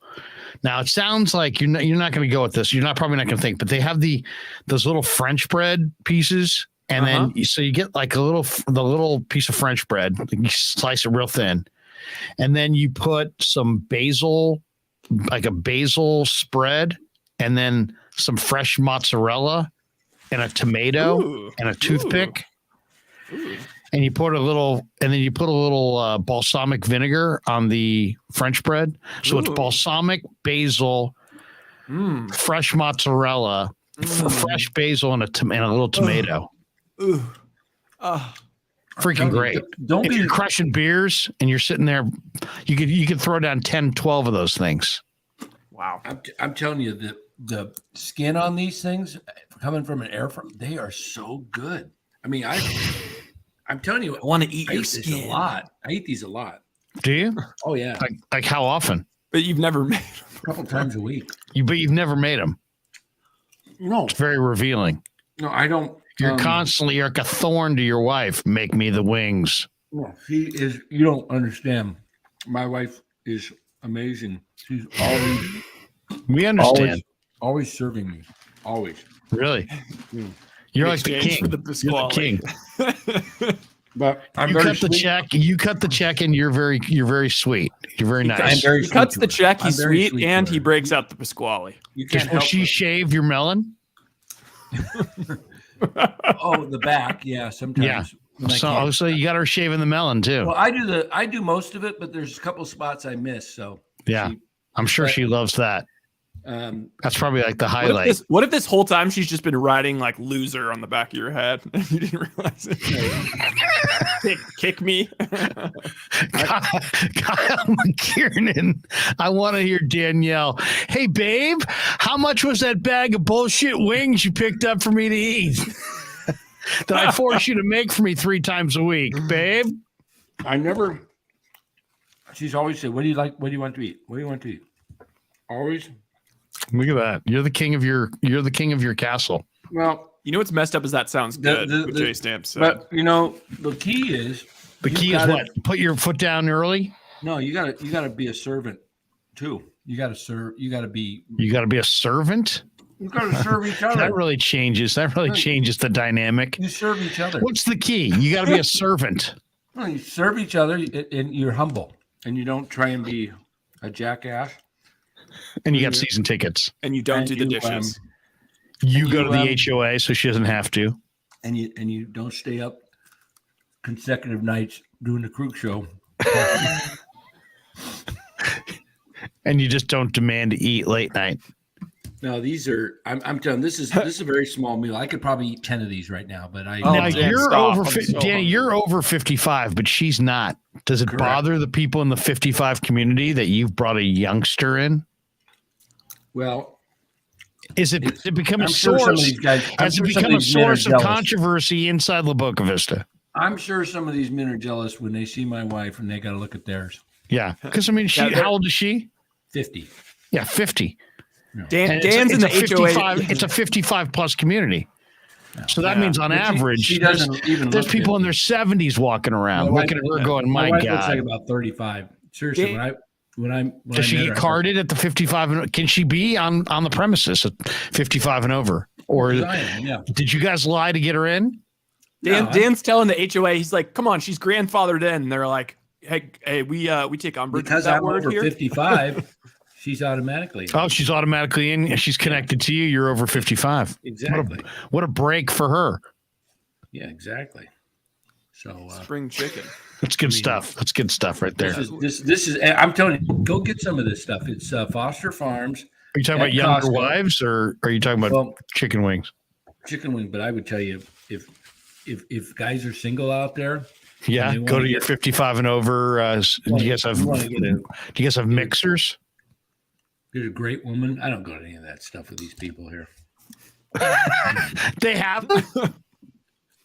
They have mixers in your 55 and over community. I don't know what they have. Yes, they put out a flyer. Dan, we're all having Pinot Noir at 6:00 in the blankety blank room, Rio Vista room. The flyer was on my door yesterday. The one they put out monthly. I don't even know what it said. I don't know. I don't bug people. I'm nice to people. I don't want to be. You're a great American. You're a great freaking American. I don't like to be ratted on, like this or that. Like I did my back room. Ratted on about what, Dan? Maybe we should ask more questions about that. I closed my patio in, right? A buddy of mine who was a contractor. And you didn't get approval from the HOA? Oh, I got approval. You're a goddamn rebel. You're like James Dean. No, I got an approval. You're from the HOA. Oh, you got approval. Okay. But I didn't get a permit from the city. Oh, look at you. And so somebody Why is that? You want to go underground? All of a sudden, I'm almost done. And what's a permit going to run you? $1,500? I don't even know. But it was just like they got to send someone out in a truck who's going to eat, Carl Jr. in the car for 4 hours. So you went with an unauthorized worker. No, what happened? He's a buddy of mine. He's and he did a great job, and they just like code enforcement comes out. So I've been dealing with the city now and getting all these plans and this and that, and had an inspector come out. Inspector guy, and he came out unofficially because I don't have the permit yet for them to actually inspect it. But he came over and he goes, "Yeah, this is great. Looks good." Yeah. So and went back to eating Carl's Jr. in his car, drove away. Yeah, a couple $100. You had to pay him off. How'd you get around it? He was just cool with him, Yeah, I get you. You just be cool and just be cool. Hey, have some wings. Amen. Come on in. Cool. There's a couple in the air fryer. Come on in. Sit down. Yeah, Greg Harris. My wife. She's 20 years younger than most of the women in this community. Are a pain. They are a pain. You know that I'm about to go to an HOA meeting as representative of my father's household. Really? Because our air conditioning hasn't worked at all. And the only means of getting anything done is apparently going to a goddamn HOA meeting. Why can't you just call an AC guy out and have him come out and fix it? Because it's this whole thing where it was part of an issue with the whole complex. Pasquale knows a guy. Really? Well, it was part of an issue with the whole complex. And then apparently the HOA sued whoever to get money to fix it for the complex. But ours is still not fixed. So, what was that? Thunder. Oh. Dang, you hear that, Graves? You have it there? I don't hear that. Man, that was loud. Where the heck? You hear that, Graves? Dang, do you have it at your house too, Graves? By the way, if you're watching this, you're saying, where's Danny hearing thunder? Danny lives on the moon. No, Dan lives in Arizona. Yeah, I live in Arizona for now. I may be making a Bay Area. He's on the land. Oh, look at that. Look at that. He's hinting, he's teasing. He's coming to a community near you. Yeah, that's right. I'll bring my wings into California and I'll pay the extra taxes, damn it. Pay the extra taxes. Those $24 wings are $32.50 here. You still want to come? Maybe not. Hey, babe, those $24 wings are $32.50 in Cali. Oh, you got a fellow Phoenix Phoenician? Greg Harris is in Phoenix. Oh, another Phoenix. Yeah. Wait, how do you say that? Hey, Greg, we were just talking a few weeks ago on the live stream about how my favorite restaurant is the Point Hilton Resort. Yeah. A different point of view at the Point Hilton Resort, Tapatio Cliffs. You ride 7th Street out to the point, and it's got a cigar bar, a veranda. It overlooks the entire valley.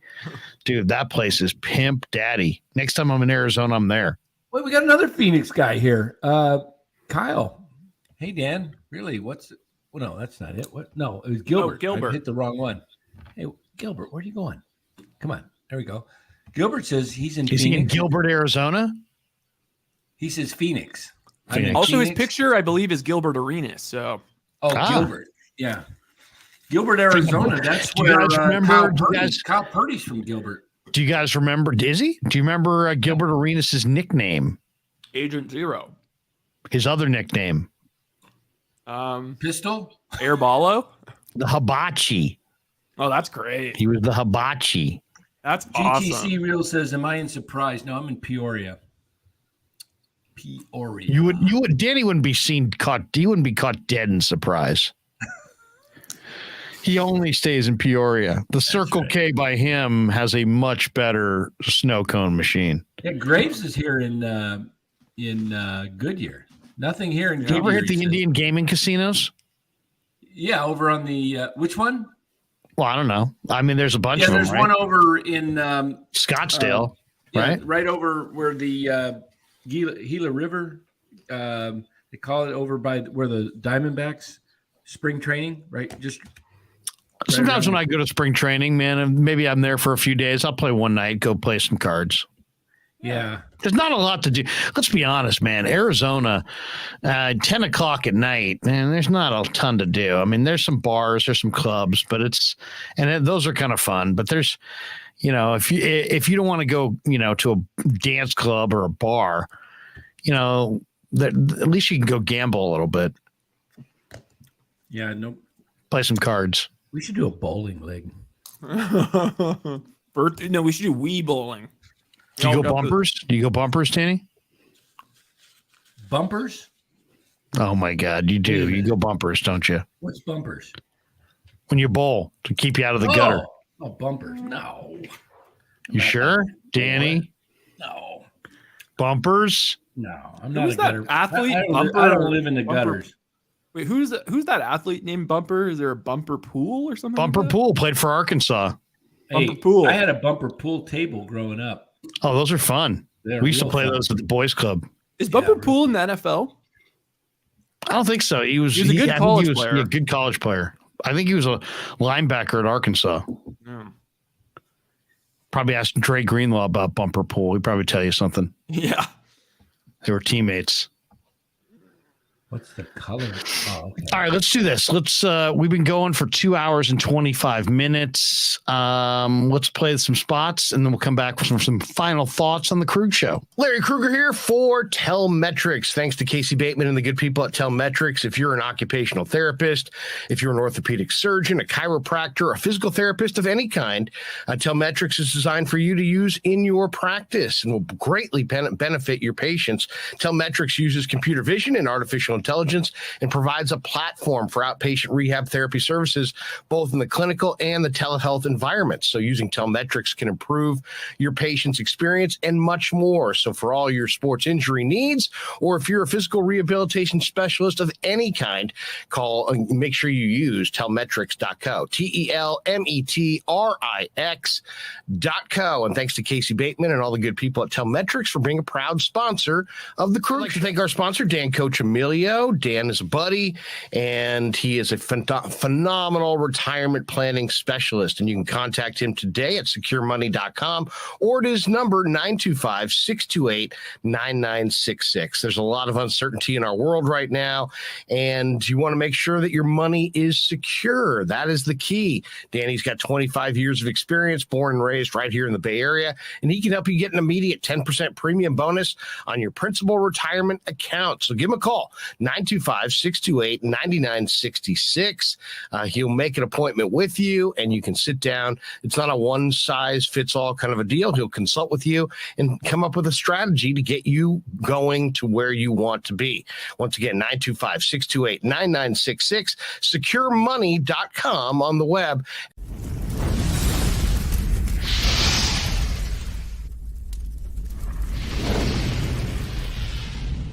We grew up with a Sunday dinner. That means no matter how busy you were, no matter where the hell you were, you came to dinner on a Sunday night. Yeah, Sunday dinner without sausage, it's like a church without God. How can you go to church if you don't believe in God? And along with the sausage also became the discussions. That was discussion night. You know, it wasn't a typical family that you sit there and you're quiet, you know, and you don't talk with a mouthful. Oh no, man. Italians talk when they're eating. Italians even talk when they're sleeping. And definitely we talk with our hands. So if we can't express it through our mouth, through our lips, we express it with our hands. So, and that's what sausage is, really. It's an expression, you know, that life is good.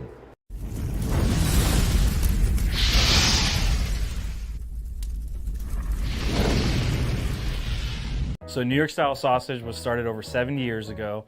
We are the largest producer of fresh Italian sausage on the West Coast. What makes our sausage in New York style is really the recipe came from back east, from New York, you know, from Connecticut. If you look at all of our labels, there's maximum 4 or 5 ingredients, which we're really proud of. There's no preservatives, no MSG, fresh in, fresh out. The pork comes in fresh, goes out fresh. There's never any freezing throughout the process. We've always used fine quality cuts. We're never gonna deter from that. It's one of the reasons why our sausage is so good. I guarantee you put our sausage up against anybody else's from a flavor standpoint, no one will beat it, hands down. Hey, do yourself a favor and do me a favor.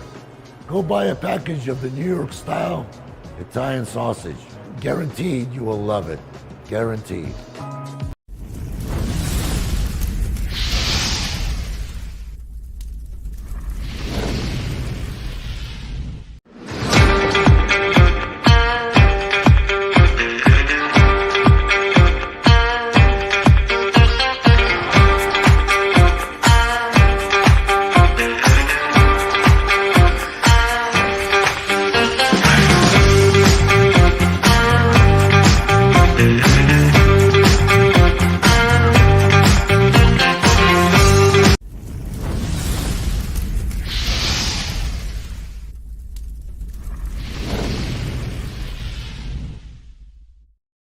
All right, we're back on the Krueg Show, coming down the home stretch on a Tuesday night edition of the show. All right, we go back to the chat.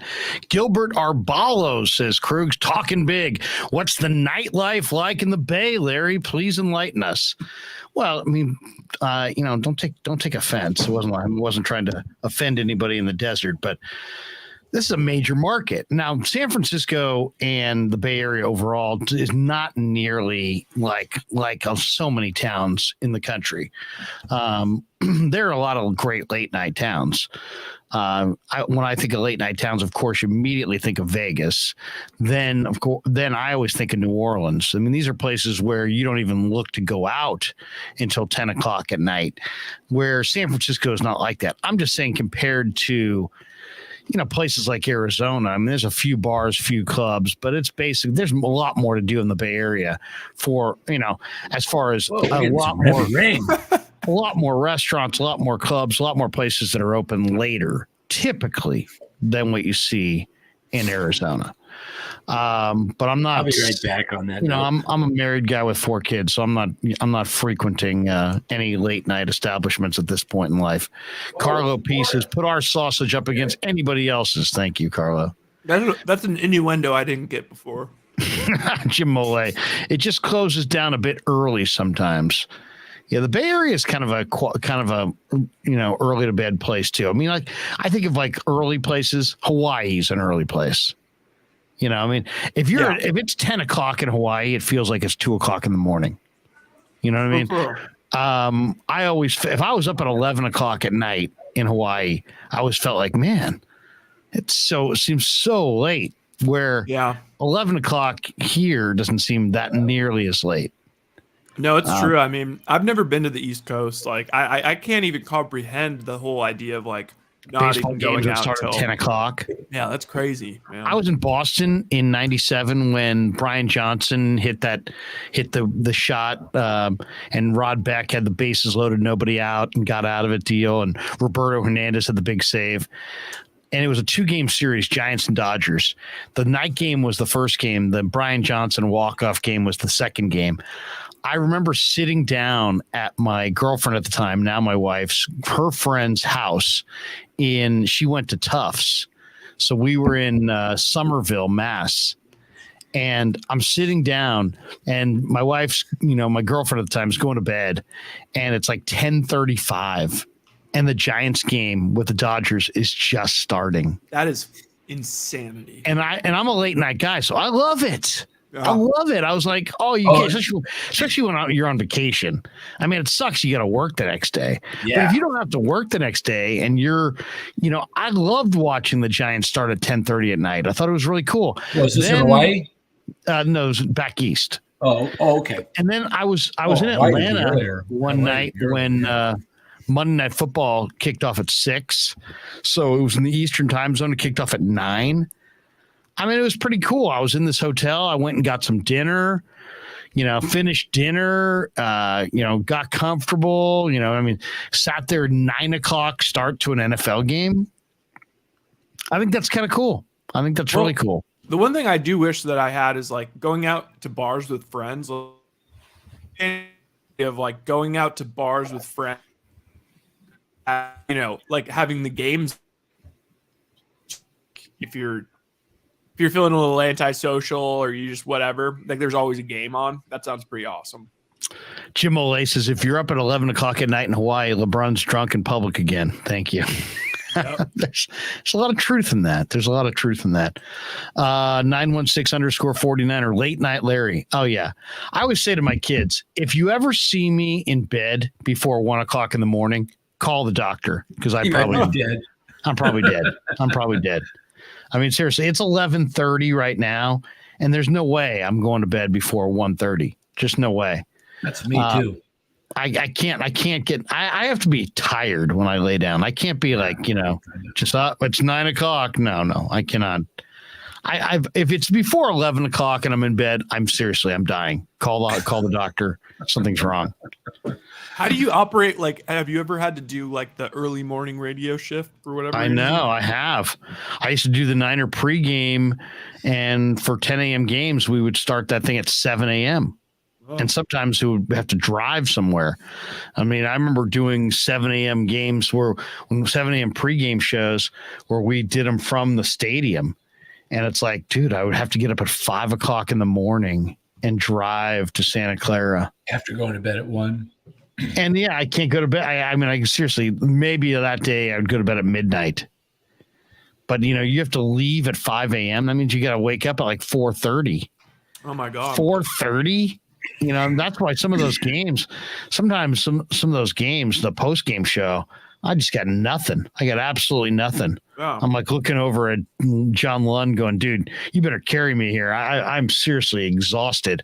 I mean, it's like 4. I mean, I got up at 4 o'clock in the morning, and I don't normally get up at 4 o'clock in the morning. And then I worked all day. But I will say this, the fastest day of all time is any day you're doing 49er pregame, postgame, because it just you're busy the whole day. You're watching every bit of the game. You're focusing on your pregame. You're focusing on the postgame. Then you're in traffic driving home. I mean, seriously, it's like a 12-hour day that goes by in the blink of an eye. Yeah, it's crazy. I mean, when I was an intern for Murph and Mac, I mean that was pretty freaking brutal. Going from being a college kid to having to wake up at. I mean, I had to be there by 5. Started at 6, didn't they? Started at 6. I had to be there by 5 to prep everything. Jesus. I had to be on the road by like 3:30 to be safe. It's fucked up. Mark Gray says you need CBD gummies to help you sleep. CBD gummies, right? Yeah. I mean, they'll make you sleepy. Do you recommend them? I think it maybe depends if you can find like a good brand. Seems like they're a little all over the place. I take melatonin gummies, and I don't like the feel of after I wake up. I still feel groggy. Larry, don't you feel like in the morning when it's that early, it's like it almost takes like a couple months to get used to that, and then and before then it's like you actually just feel stupid in the morning, like your brain needs a while to like thaw out or something. I'm not a coffee drinker. Yeah, so people, I mean, sometimes I guess no coffee at all. No, never. Or you just drink a Coke in the morning? I don't drink anything. Water. Maybe sometimes it's funny when I went to KGO, they're like, what kind of tea do you drink? I'm like, tea? I don't drink tea. They're like, what kind of coffee do you drink? I don't drink coffee. You don't drink coffee or tea? I'm like, no, I don't. And they couldn't believe it. It was like, what? What planet are you from? I like water, juice. Like, I wouldn't mind like a fresh squeezed orange juice, something like that. Pineapple juice is good. I like pineapple juice. Pineapple juice, grapefruit juice. I like a grapefruit in the morning. I don't like grapefruit. That's one thing I don't like. Grapefruit. I love a sweet grapefruit. Maybe some toast. That's all I really need. No coffee. Why no coffee in this business? I thought everybody in this. I just don't like. I don't like it. I never liked the taste of it. Yeah, I don't like the taste. Have you tried it with some of the new creams? You could put like caramel vanilla, or you could put Snickers, or they got all kinds of creamers. Not that I do it. That's how I first started drinking. I would if I really had to wake up. Like, there's been times where I'm like, been out partying, and then all of a sudden I got to wake up. I might, crack a Coke and slam half of it. Damn, rebel. If I really was out, let's say, I don't do this that much, but let's just say I had a couple buddies come to town. If Mole rolled into town and I had a pregame the next day and we were going out and I was going to have several drinks and try to get it revved up in the morning. Yeah, I need some kind of jolt to get me going. When I was in college, do they still have Vivarin? Vyvanse? It's called Vivarin. I don't. Oh yeah, they have that. I've heard of that. When I was in college, that's what I used to take. One time I drove from Montana. What about 5 Hour Energy? People are always slamming those 5 Hour Energy. Yeah, I drove from Montana one day. I did it all in a day, all the way to home in Concord.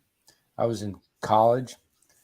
I was it Montana? Or no, maybe it was in Idaho. Okay, there was a girlfriend. She was in Idaho, and I went up there to see her. Drove all the way back, and it was like 14 some odd hours. And I'm taking this Vivarin, right? And it's just multi caffeine, I guess. So I'm like, I'm going like 80 the whole time. So by the time I got home, I felt like I was still driving. I was shaking for like 2 hours. It's called cocaine, Dan. It's called cocaine. It was legal. It was Vivarin. Just pick it up at the stinking. God, that sounds awful. That sounds terrible. It's just straight caffeine, I guess. I don't know. Anybody heard of Vivarin? I think what's kind of crazy is Laird, the fact that you used to chew. Like, usually those two things tend to go in. Like, it's like I feel like drink a bunch of coffee, have a chew, and it's like. Yeah, I will say this too. When I was quitting chewing, the only time I really craved it was when I had like several beers. Oh my God. Yeah. If I'm sitting around and I've had several beers and I'm sitting around talking or playing video games with buddies or whatever, that's when I would want to have a chew right then. But I have to be really tanked to have one. And now I tried one a few years ago and I hadn't had one in years, and my head was spinning. I thought I started to sweat. I'm like, oh my God, I feel like I might yak here. It was that bad. It was really bad. Well, that's good. And I took that out and I was like, slam that down. No thanks. Good memories. Good memories. There it is. Vivarin. Huh. Yeah. Go get yourself some. Alertness aid. It has 200. What the heck? No wonder I was shaking. I took too many. 200 milligrams per. How many did you take? Well, I took 2, and then I took 2 more later. Oh my God! You almost gave yourself a heart attack. I think 200 milligrams is like maybe that's the equivalent to like a giant monster or something. Which, by the way, my caffeine consumption habits are not good. You drink a lot of caffeine? Yeah, you know what it is?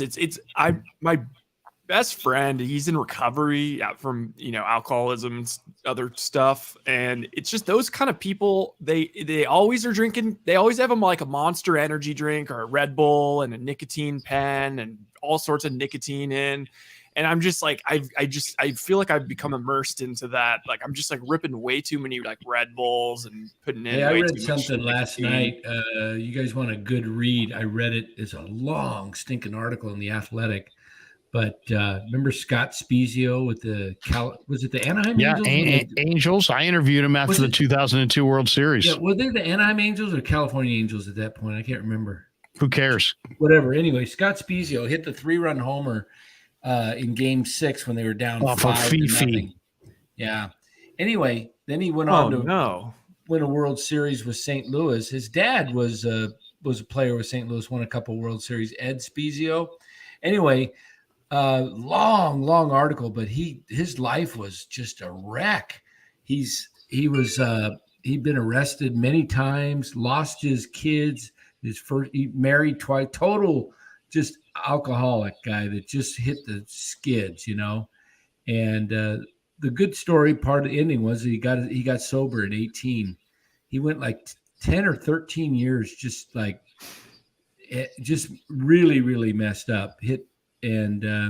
So now he's. Thanks for sharing that story with us. It's a good story. It's a good ending. He's sober now. And but he made it. He thought he thought he was going to die. He's going to have a liver transplant, everything. But he just I don't know what caught him into it. He said he grew up and he was never a drinker at all, and then he just started drinking and he couldn't stop. But wow, sad though. Anything can be, if you don't do things in moderation, anything can be blown up. Well, no question about it. Mole said, yes, Dan, he used that in college, straight caffeine. Clarence Beek said he can't dip sober. Anonymous says he hates coffee. GTC Real says, I hate chew, man. That stuff is so bad for you. There's no question. It's terrible stuff. And it's really, really hard to quit. But once you quit. I've never chewed. I've never done that. Yeah, it's a rough habit. But it's because it's an oral fixation and this and that. For me, what helped me was sunflower seeds. So now I carry like some low sodium sunflower seeds. And if I ever really get a craving for chew, which I really don't, but if I'm driving really far, sometimes when I'm at a baseball game or a football game, if I'm watching for hours, if I'm watching a game, like if I have to watch, a game over again and roll it back and forth, I like to have instead of a chew, I'll have like a mouthful of seeds and have that kind of mock up that same feeling. Mole says, I've got a great first time chew story I got to tell someday. Yeah, I want to hear it, Mole. I want to hear that. Chihuahua 56, $2. Krueg, good. Good night, gentlemen. Stay blessed. And on that note, let's say goodnight because we are 2 hours and 45 minutes in. We're going to be at camp tomorrow. Open locker room. We'll get fresh interviews and we'll bring them to the show tomorrow night. Yeah, I'll be posting. Check my Twitter out. I'll be posting Larry's cell number so you can give him a call about 1:15 and more this morning and just chat. Give him a call. Just cheer him up. Just tell him, hey, Larry, how you doing? You need me to sing you a lullaby to help you get to sleep or something like that? It's 10 minutes to midnight. I may wake my wife up and beg for use of the air fryer. We'll see how it goes. I might negotiate. And then, honey, I was told Dan told me that I have to serve you. And that's how I get my air fryer wings. Or I could wake her up and say, honey, I want some air fryer wings. She said, what the hell? Why? It's midnight. Dan's wife does it for him like that. Should I do that? Think that'll work for me? That'll go over real well. Yeah. Dan's wife does that for him, honey. Yeah, that's like when I was growing up as a kid. When I was growing up as a kid, you make your bed. I know Steve makes, my friend, your friend Steve, I bet you his room's super clean and he makes his bed before school. And you should have been in a big family like our family. My mom would come up to me when I was a little kid. She'd be like, Larry, did you poop in your pants? And I'd point to my brother and be like, no, he did. Sound defense. I'd point to my brother and just, she never bought it. While you were holding the goods? Yeah, exactly. Did you poop in your pants? No, he did it. No, he pooped in my pants. He pooped in my pants. And I never understood why she didn't go for it. Oh, gosh. All right. On that note, hopefully you were a little older than 2 at the time. Yeah, well, I was older than 2, but too young to be in your 55 and over club. All right, we'll see you guys. Yeah, never met a man I've been scared of. Careful, you gon' get exactly what you asked for. Here for whatever you bring me, getting handled. I answer to no one, I don't need to hassle. Yeah, we ain't never fall back.